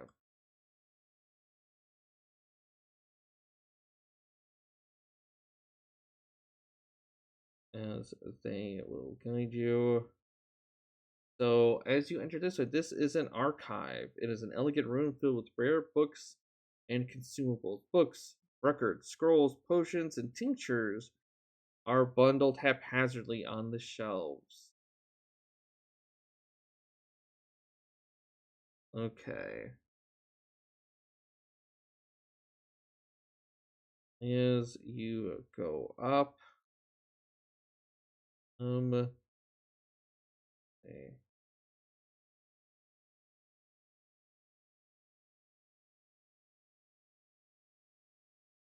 And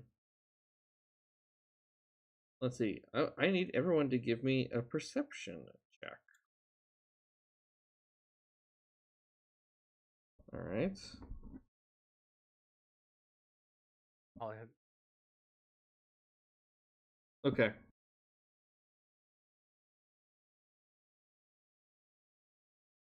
which also puts my passive at. You know what? Your passive at 25 will be just enough. And Titus, you actually rolled the DC needed, that there is a, you guys will see a second entrance. The as soon as you spot it, the darklings will will highlight a key, and then like a wave of their hand, and then you see a key lock, and they open it to allow you to go higher up. They seem to be seeing if you knew, kind of where to go next. So, all right. Okay, so while you guys are there, if you guys can give me an investigation check.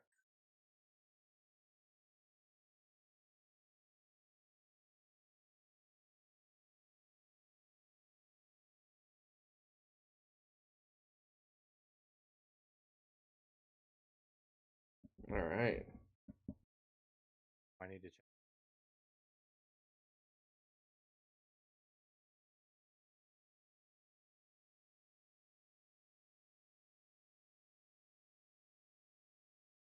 Oh, okay. So when I rage, my size doesn't have to increase. Oh you can still. And I would say the rooms are small enough that it'd be very challenging to get huge here. All right. All right. I don't know if Titus wants to try to investigate, but And I guess there is a 20 in every die. Yeah. Look around. There's so much stuff around. That's okay. All right. Oh wait, large increase. Oh, okay. Oh, I thought large was optional. They always said like within if The large only doesn't work. There's not enough room. I would say in this tower you would have a hard time trying to be large. You'd be squeezing, so you could. Okay. I would roll. You don't. This wouldn't be an appropriate place to be able to get huge at. Giant stature says, "Come, Lord." Mm-hmm. Damage your Colossus is 10 become. Mm-hmm.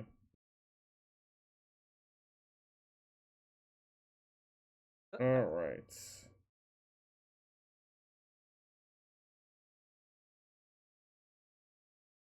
All right. So. Okay.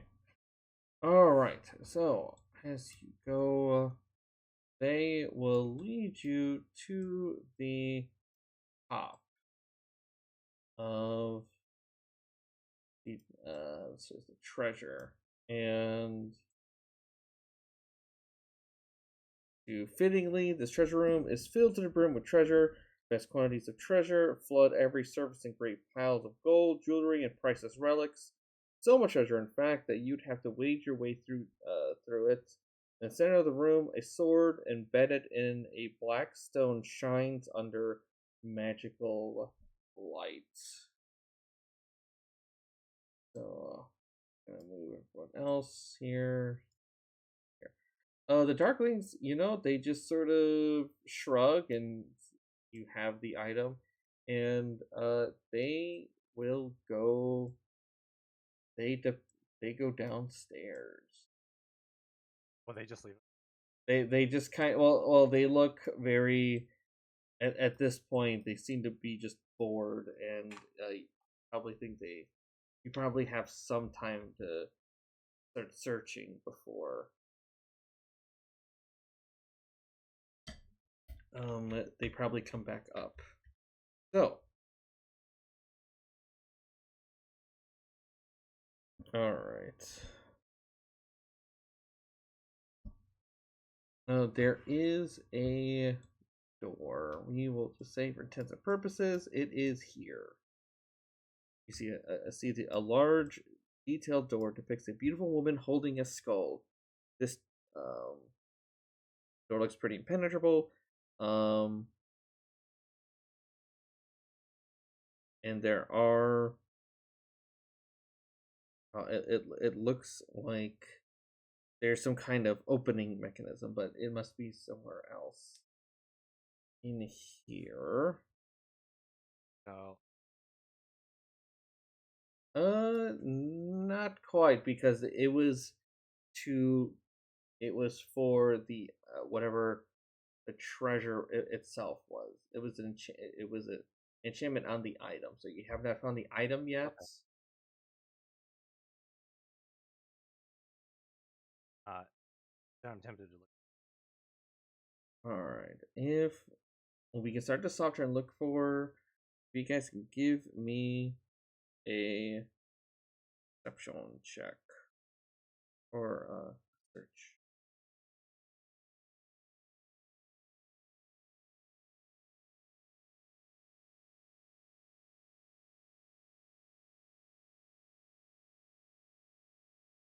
Okay.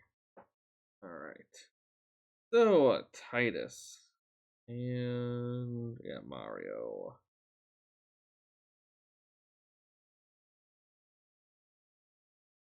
So one thing you guys will notice is there are 3 mosaics here.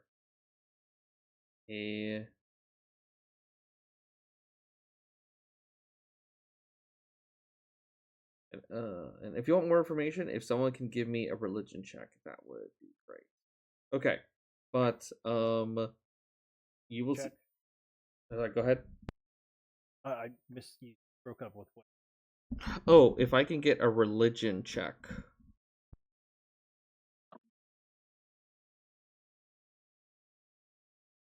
I'll roll one, guys. And if only there's someone in the party who had the intelligence. That's Better than a poke in the eye.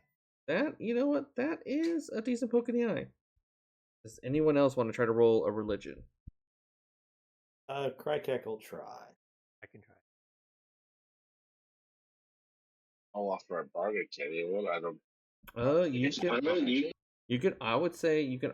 Titus would be a great candidate to offer it to.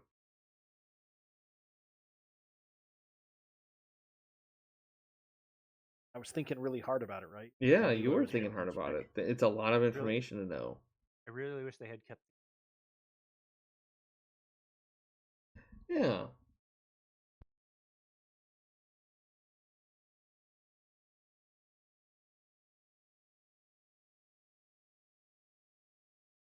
All right.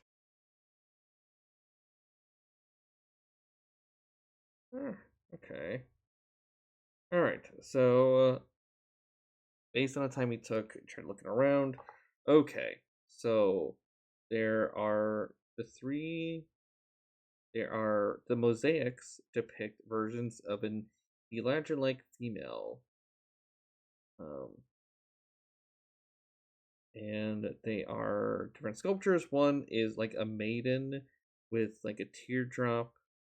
One's like a mother version of this Eladrin that's like a mother, and then the other one's like a matron. And the mother is like a romantic heart, and the matron is a crescent moon. And you will also notice that 3 of the mosaics, there are 3 symbols in the black stone. So, I would say for Titus, each sculpture connects with an aspect of divinity linked to 3 elven goddesses. An appropriate offering, whether tangible or personal, could possibly activate each sculpture. You also figure out that Anjefria is the maiden, Hanali Salani is the mother, and Helene Moonbow is the matron. Okay, so okay. And I would say with that religion. Okay. And I would say that for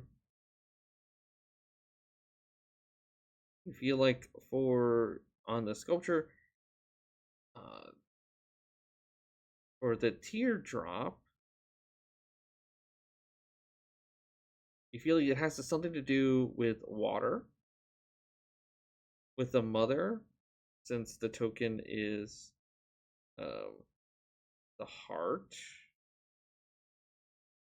Some kind of token of affection, a token of love. And for the matron, the crescent moon, I think something, maybe making like a light of some sort.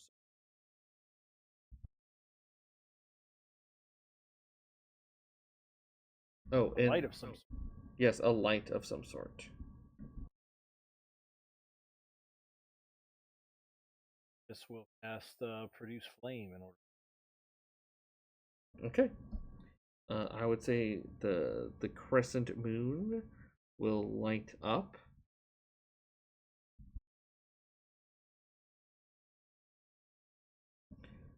And I will use thaumaturgy to make it bright. Okay. It's still nothing else happens. But you think you solved one of them. You feel like the other two.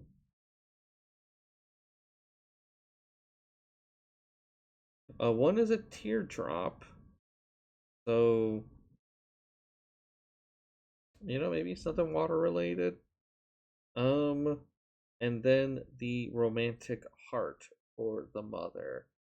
So you feel like some kind of token of affection.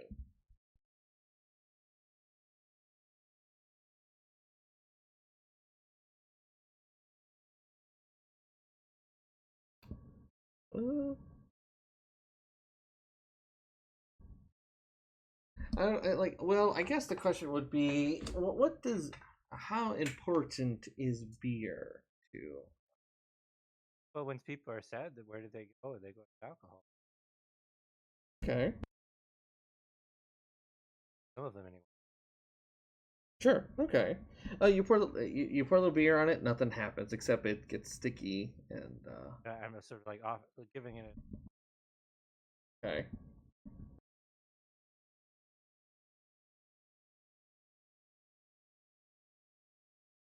Okay. I would say you don't think the beer, but you feel like you're on something liquid.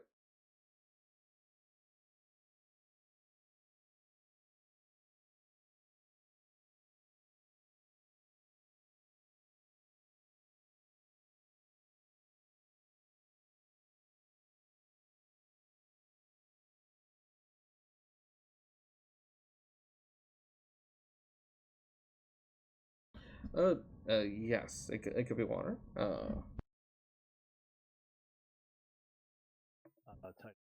Use elementalism to water out of his water. Okay.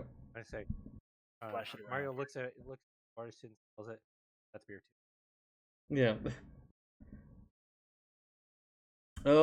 I would say Titus. You think that it must be maybe a certain kind of water, not necessarily because this deals with. These are these Eladrin are tied to the elven goddess Angrid.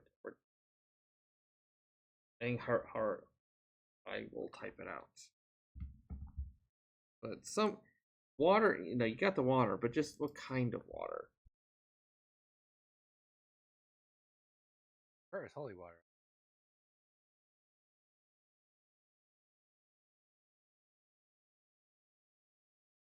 Okay. Do you say that out loud, Mario? I suggest it. Yes. The late Kendrick, Princess Kendrick will say, well, she does keep a little holy water. Since they've been dealing with the undead, she's keeping some. She just has some that you guys can try using. Yeah, you might as well use it because got other things. Sure. We'll use the holy water, and the second thing will light up, and then you just have the last, or the one in the middle, some kind of token of affection.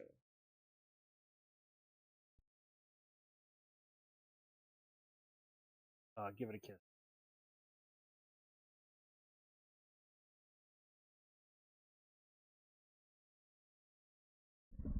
All right. Well, you give it a kiss, and well, nothing happens.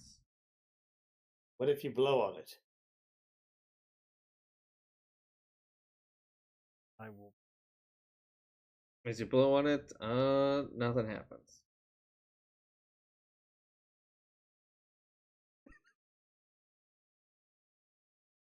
I don't know.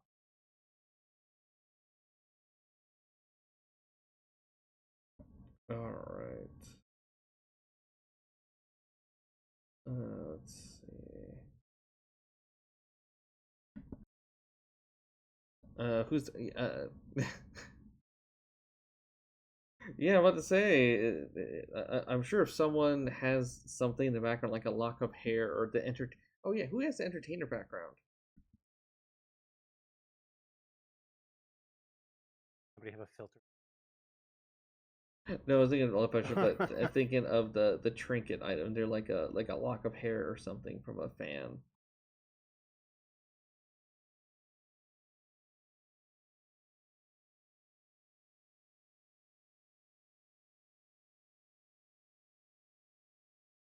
All right. Wait, what's Hela's background? I just realized that Hela doesn't have a background. I gotta get that fixed. Okay, you don't have what's your feat? I mean, it would have made sense for Hela to take the entertainer background because that's like, part of the character and everything. But I can't say right on my feet. Did you take the whatever background feat? No, I didn't because Oh, Hela okay, was like, because it's old. Oh, okay. yeah, it's a character that I tried to convert, so I basically missed a couple things. Oh, fair enough. Okay, that's fine. Okay. Sure. Like I said, yeah. If you're kind of planning, if you're gonna do the entertainer background, I think there's like a lot, like a trinket, it's a lock of hair that you can use. You can use that if you wish. All right, sure. Okay. Just kind of go fast forward. Okay, so with those three, finding those three items, you will notice that the sword in the stone lights up, and there is a voice that echoes in your head and says, "Oh, please, somebody, so someone that wishes that you lot, you come to destroy the cauldron." Yeah. Yes. Yes, I am Amdraig. I was cursed by the hag, and I am so glad you guys are here to do some good work, because say this cauldron of doom, I've detected its evil, but first, one of you must if you can use me, I must strike the door 3 times. I pick it up. All right. And he will say, "Yeah, it's and then when the time after we get to find the cauldron, I must be used to strike, and only I am the one who can destroy the cauldron of doom. Someone must wield me, and the sword, because he will state that the cauldron can only be destroyed by a weapon with sentience.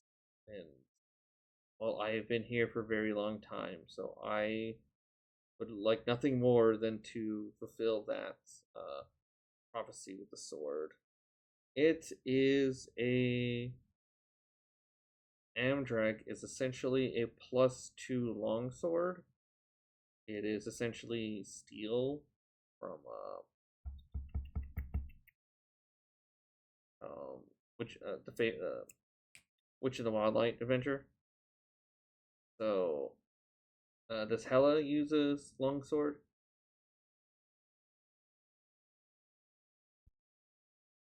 I mean, she can, but she uses a longbow for the most part.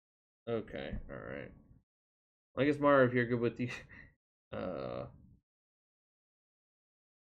or let's see, all right.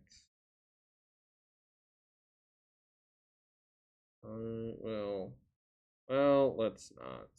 I said Mario, I just not trivialize it right now. Okay, so for Mario, go ahead. You're just gonna try to, or attacking the door. Okay. All Is it right. plus something with it? No, I'll just roll and say that you can easily strike the door the 3 times. We could just you just do it. You don't have to worry about hitting it or whatnot. The walls will glow with radiance as you strike the door the 3rd time. Glow with radiance, and the energy flows from the statue, spiraling toward the center of the room. Oh, as you've unsealed the door and it opened, and it looks like there is a portal for enter, which I assume you all do. So Let's go.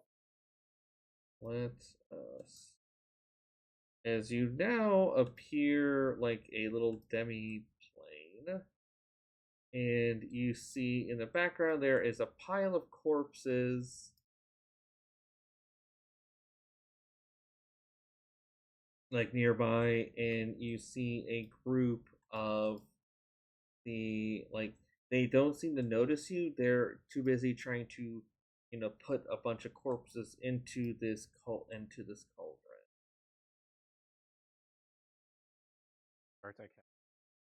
Let's see. Hold on. Let me.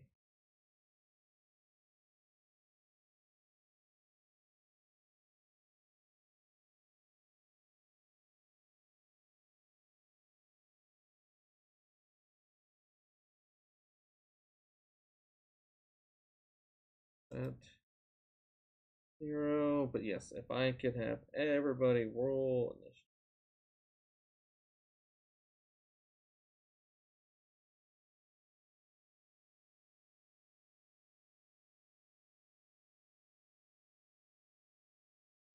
Alright.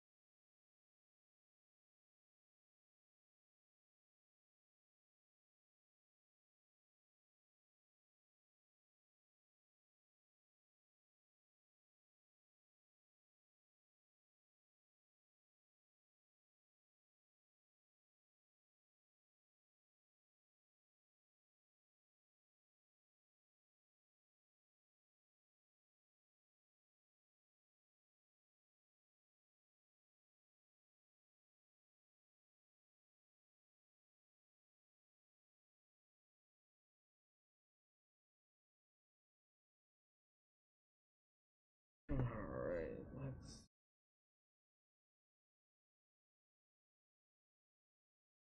Well, we can kind of hit. They aren't paying attention. And there is the cauldron.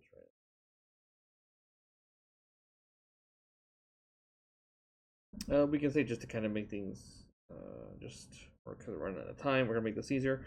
If we want one person to have the quote-unquote weapon, and we'll just say you're using the weapon, and we'll just assume your attacks are going to be used to strike the cauldron, just to kind of make it easier. So I'll say, since we have Mario as our main melee, would Mario be the one you're quote unquote wielding the sword? Yeah, makes sense. Is that good for Mario? Alright. Alright. We start with Hela. He said the cauldron's there. They have not seemed to react to you guys yet. So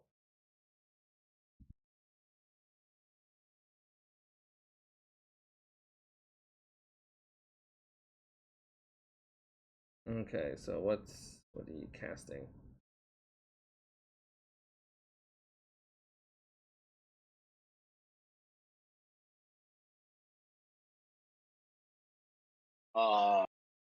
Hela's gonna cast Fairy Fire and catch as many as possible, but it looks like I could only catch 3 in a 20-foot cube.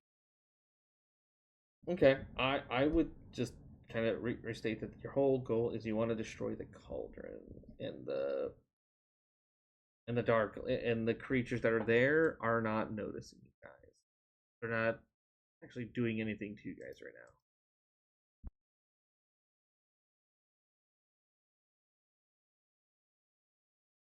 But what are they doing, like, with the cauldron then? They are currently like supplying. They are essentially in the process of supplying it with the undead. But as Princess Kendrick, she like your main goal is to destroy this cauldron.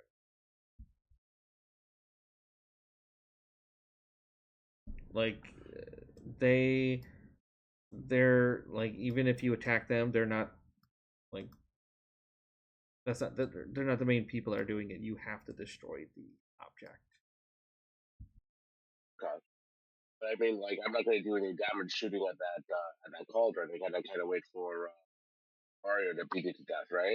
Sure. I mean, yeah. All right.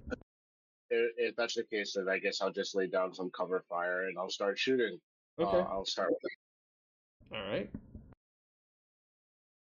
I will hit it with the Eldritch Blast, 3 blasts. Okay.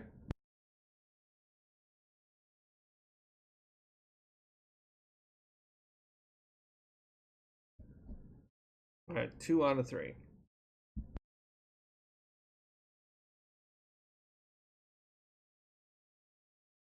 And then I'll shoot it with my lava.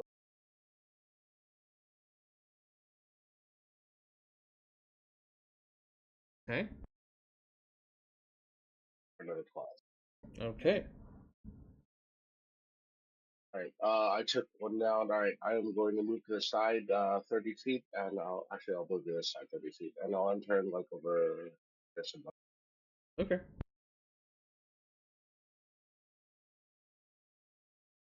All right, Titus.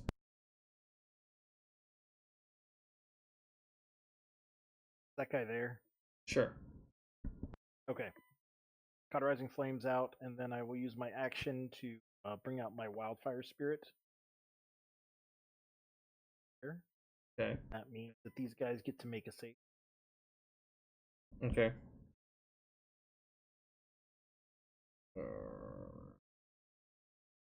Just save or suck for those that are within. Okay.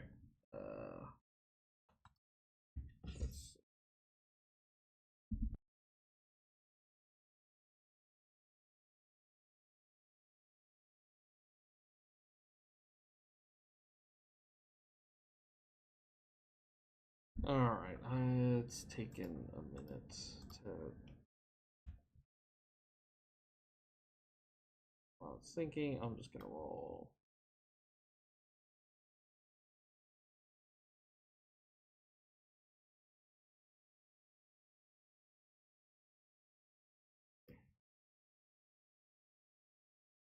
Let's say that, and probably fails. 6. D21. It's save or suck. And I move down there, use my bonus action to tell the Wildfire. Try to get those guys up to there. And it will stay about 20 feet up on station of everything after teleporting away from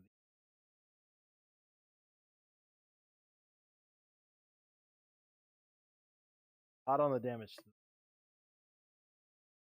Those two guys make dex saves.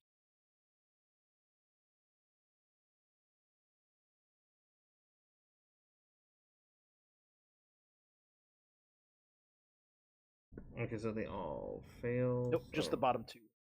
Bottom two. Oh, these two. Okay. End of the turns. All right. And the cauldron does it affect only creatures, or could the fire affect objects as well? When it appears, I believe I can get back to you. Okay.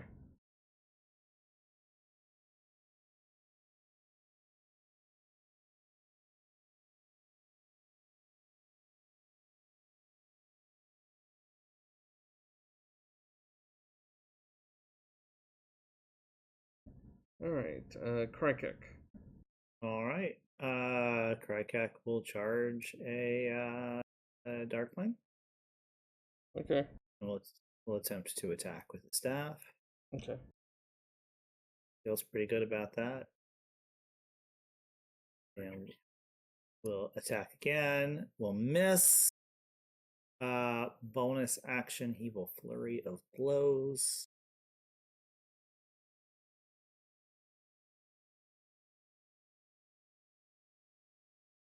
If that takes that one down. Oh, the 12 to hit. Yeah. It was 22 to hit for 12 22 damage. for 12. Okay. Yep. Touch of Death. I will gain 14 temporary hit points. And Okay. I will move up there and use my last two flurry of blows. 19 and 19 to hit. Yes. For 14 on the first attack. So I was able to keep moving. And I would have enough movement to go around there, if possible, and use that last attack, 19 to hit for 14 bludgeoning on the last Darkling. Okay. That one is still there. And that is the end of my turn. All right. Last, Mario. I will move up and start attacking the. Okay. I need to make. Yes. It does have hit points and stuff. I need to track it. So. Adding a.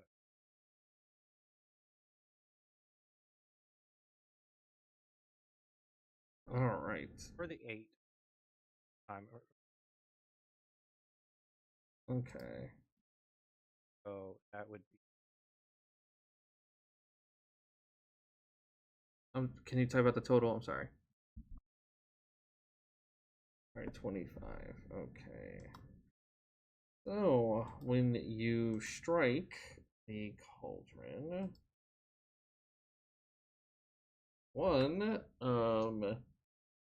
it didn't really like that attack, but and from that it spends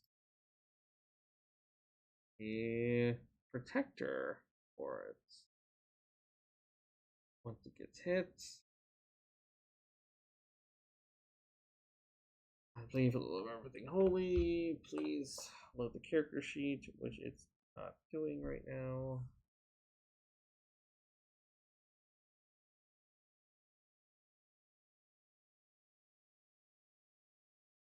But yeah. All right, hold on. Let me.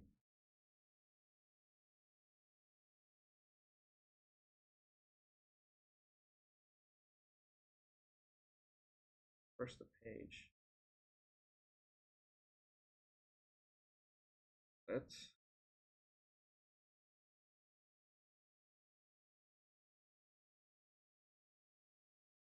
Warning or render as a error.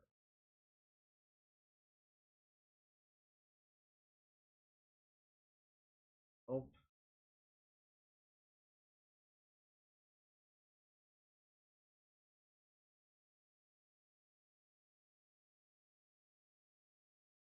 Okay.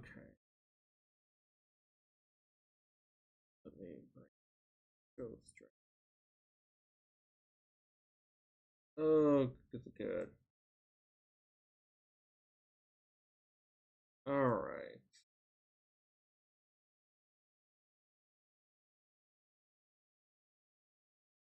Summons the Ghost Dragon.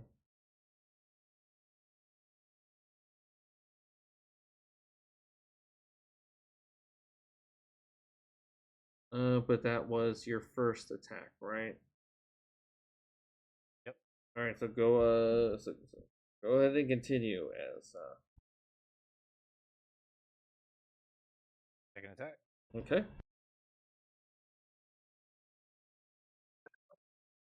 Okay.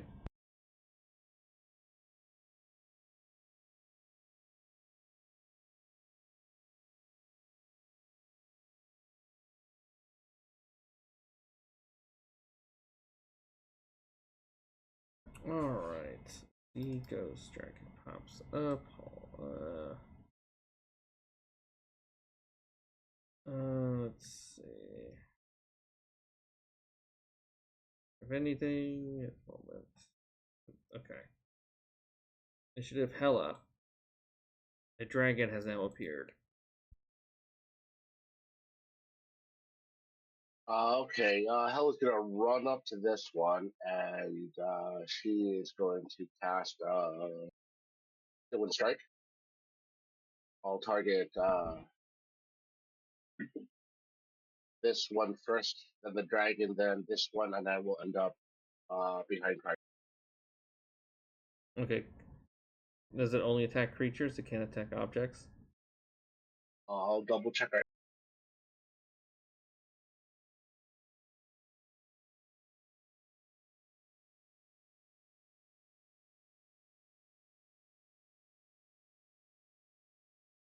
Yeah, it specifically says up to 5 creatures, so Okay, I can't yep. target. Alrighty. Okay. Alright, go ahead and give me a roll. Oh, you roll. Oh, what's the DC? Their attack rolls. So this one is for the one that's for 32 if it hit. Okay, that's the one that's next to you? Yep. Alright. Next one's going to which is a fail. Next one's going to the other cultist. Should hit. Oh, damn. That is close to max damage. Yeah, that's pretty close. And I will end up behind Krikec. Okay. Actually, I think I need to end up next to Krikec. Okay, there we go. Alright, and a turn. Alright, let me go to Titus. Right. Well. Oh crap! I forgot. That guy's there. There. So we only got the dragon on the board. Yeah. Yes. I don't think it looks incorporeal, right? Oh, it's like halfway in. It's You know what? We're just going to move a little bit.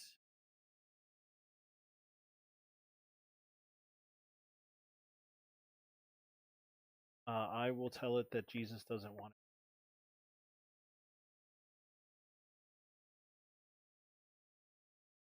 it. okay. It is undead, so it has disadvantage on the roll.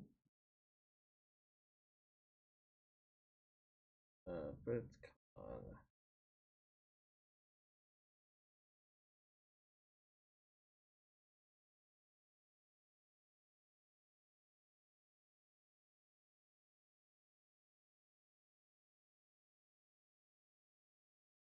Okay, it does fail it. So it is 25 radiant and blinded. Let's... Well, it decides, no, I don't want. It doesn't want to be. So it takes 12. I will use a bonus action to tell my Wildfire Spirit to do stuff as I move back slightly. And Krikec and Hela, do you guys want to not be where you're at? Yeah, I can move a bit. Krikec can move. That's fine. Yeah, just in case this dragon has any breathy type stuff. But my turn's next. Sure, there you go. But yeah, you guys get to go 15 feet, and the dragon gets to make a dex save.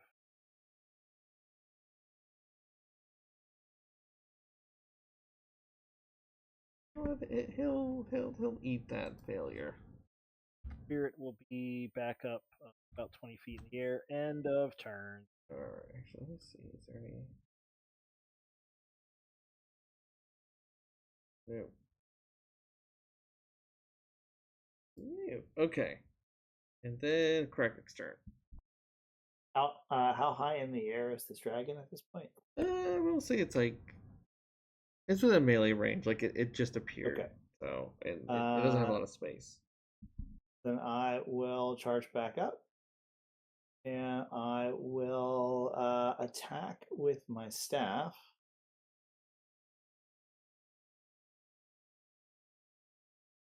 $21 to hit. 21. I will add 2 charges. Okay. It is 7 lightning and 9 bludgeoning. Oh wow, it is that low. Okay. How does it do with the bludgeoning? The bludgeoning does not do as much as you would think. All right. So with my second attack, I will just punch it with hands filled with force. But if it could make me a Constitution saving throw, as I use a focus to attempt to stun it. Okay. All right. Attempt to stun. Let's say it's not stunned. Okay. That's definitely a success. This attack does have advantage. 21 to hit for 15 force. Okay. Bonus action, I will flurry of blows and will attack 3 times. 1, 2, 3. Do the 18s hit? Actually, it all hits. Its AC is stupid low to the point where I looked and said, "This is a typo." No, it's not a typo. It really is that easy to hit. So. And that is 25 force damage. I will position myself so that I kind of just keep kind of moving around to the edge and try to get it to breathe on me. And that's the end of my turn. Okay, really quick. You also hit lightning damage, I believe, for the Eldritch Staff. Or was it? So the Eldritch Staff, there was 8 lightning and 7 lightning and 9 bludgeoning, so that would be 11 total, and then the rest was force. Okay.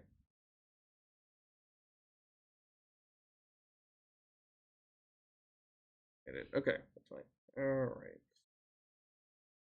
Well, its turn. It sees hurt, but there is that bummer.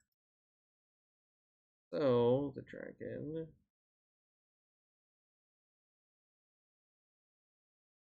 is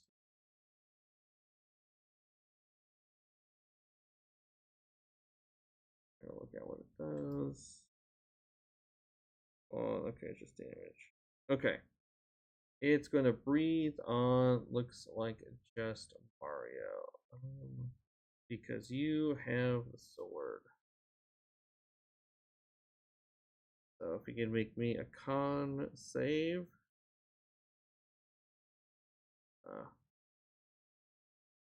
Poison.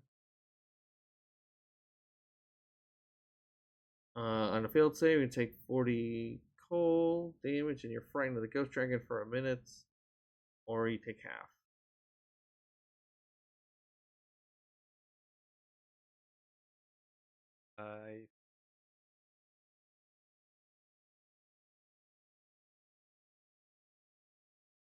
And while you are frightened of the dragon, you are paralyzed.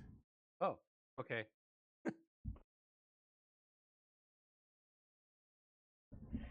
And let's see. Yep. That's a terrifying breath. Okay. Yeah, why not lock down all the. That's its turn. Yeah, Mario.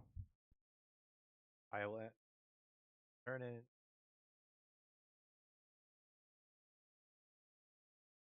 No, it doesn't. So I will try to make this. Sure.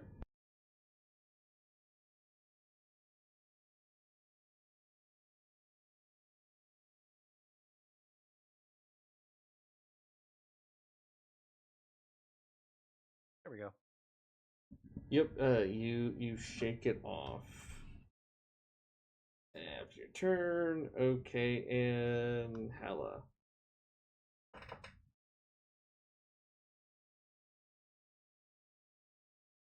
Alright, this dragon has scared the bejesus out of Mario. What you doing?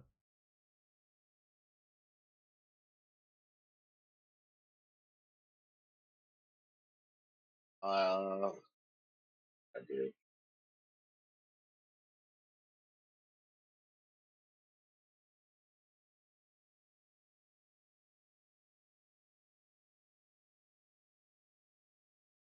All right. It doesn't look undead, right? Oh, it's yeah, it's undead. It's a huge undead dragon. I think I'm gonna just shoot it. All right. All right. 3 Eldritch Blast and a bush.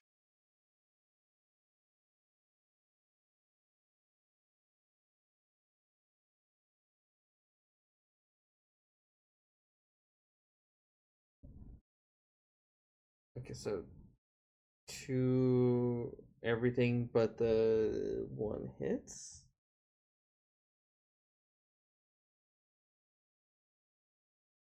Like 35 total, some piercing. Yeah, the piercing not as much damage. So that's fine. And Force was good though, right? yeah, the force was fine. It's just the piercing. Right. Piercing. And they don't have a reason to move, so I guess I'll end my turn here. Has it been over an hour since like the ballroom? Has been over an hour. I'd say close to it. All right. So if you haven't used your bardics, you still have them. Titus, have you used yours yet? Yep. All right. Bonus action, I'll give Titus a bardic, and this is a combat bardic, so you can use it for defense and offense too. Cool. And I don't really need to move, so I'll turn over here. Oh, so we still have the bardic inspiration? They're good for an hour now. Oh, I might have been able to use it on that first saving throw. Oh yeah, you could have actually. Because it's when you fail, you can use your reaction to use it, and they're good for an hour at this point. But Titus. All right. Titus, seeing that the radiant wasn't that effective, is just going to produce a flame and toss it at it with improved range. Would you hit it with radiant? Oh, yeah. Because I still have the sunbeam up, but I'm not going to use my. Sure. Does a 14 hit or a 17 hit? 17 does hit. All right. Then you'll get this. 29 irresistible fire. Alright, and it'll take the fire.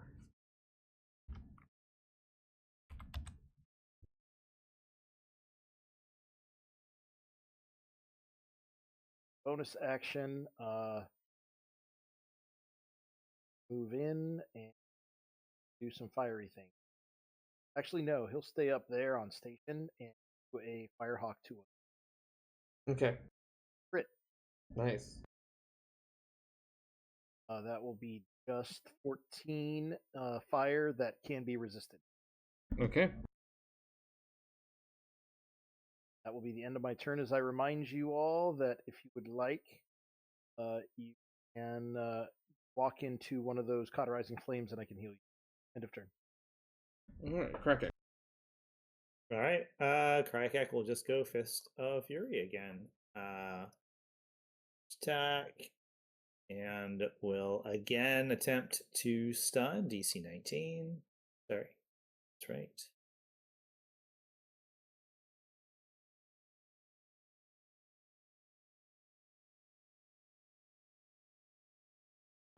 It makes a con save. I assume it's going to succeed. Okay. And I will roll the second one with advantage. Only once with advantage. Let me do the save.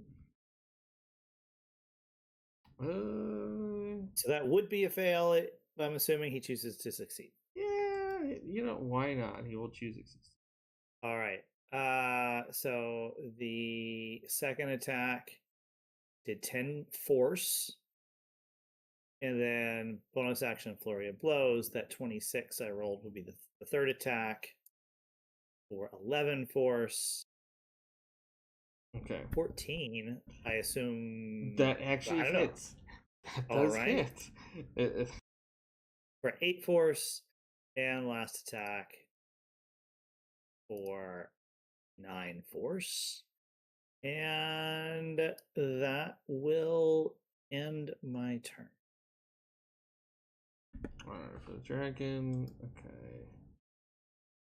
So, yes, alright. He gets it back. It riles up his flame to Mario. Well, you fell for it once. Why can't you fall for it again? I am immune. Oh, that's okay. Never mind. You know what? You will turn it to Krikec since you're the one hitting it a lot. Great. Yeah. Alright. I'm trying to see if I can do anything. I cannot. Okay, you are scared and 38 cold damage and paralyzed. All right. Are you 15th level, Craig? I'm not. I'm level 11.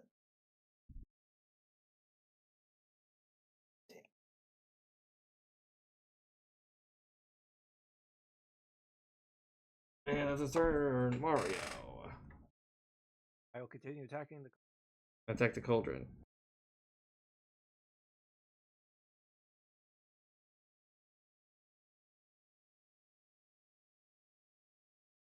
$24.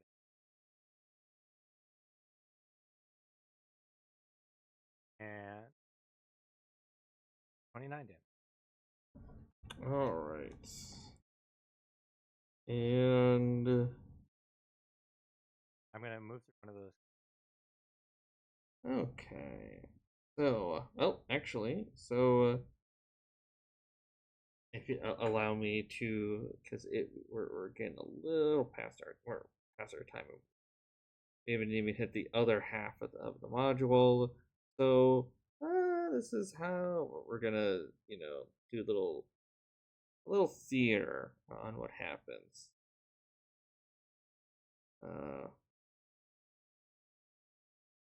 So, all right. As soon because after that second hit, you would have destroyed the cauldron. Because it has a vulnerability to damage from that weapon, so you're able to destroy it. So as soon as you guys do that, you guys get you guys immediately get teleported back to the ballroom.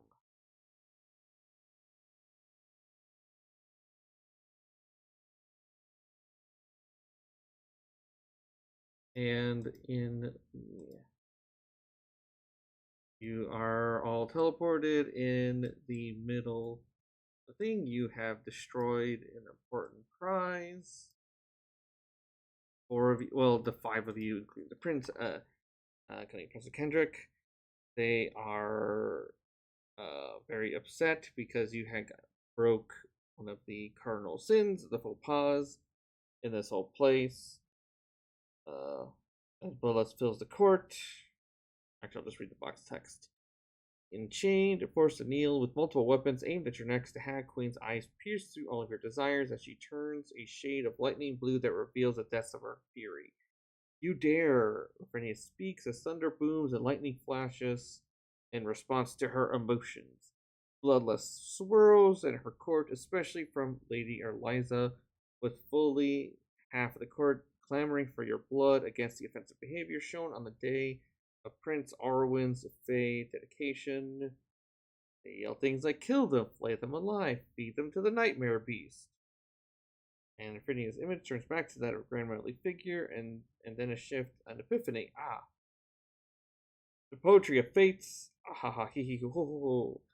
The court looks at Euphrenia with confusion. My dear godson, I have a final gift for you, she says with a gesture to you and Princess Terlin. You must muster your hunting party and follow in the ancient traditions of the Fae.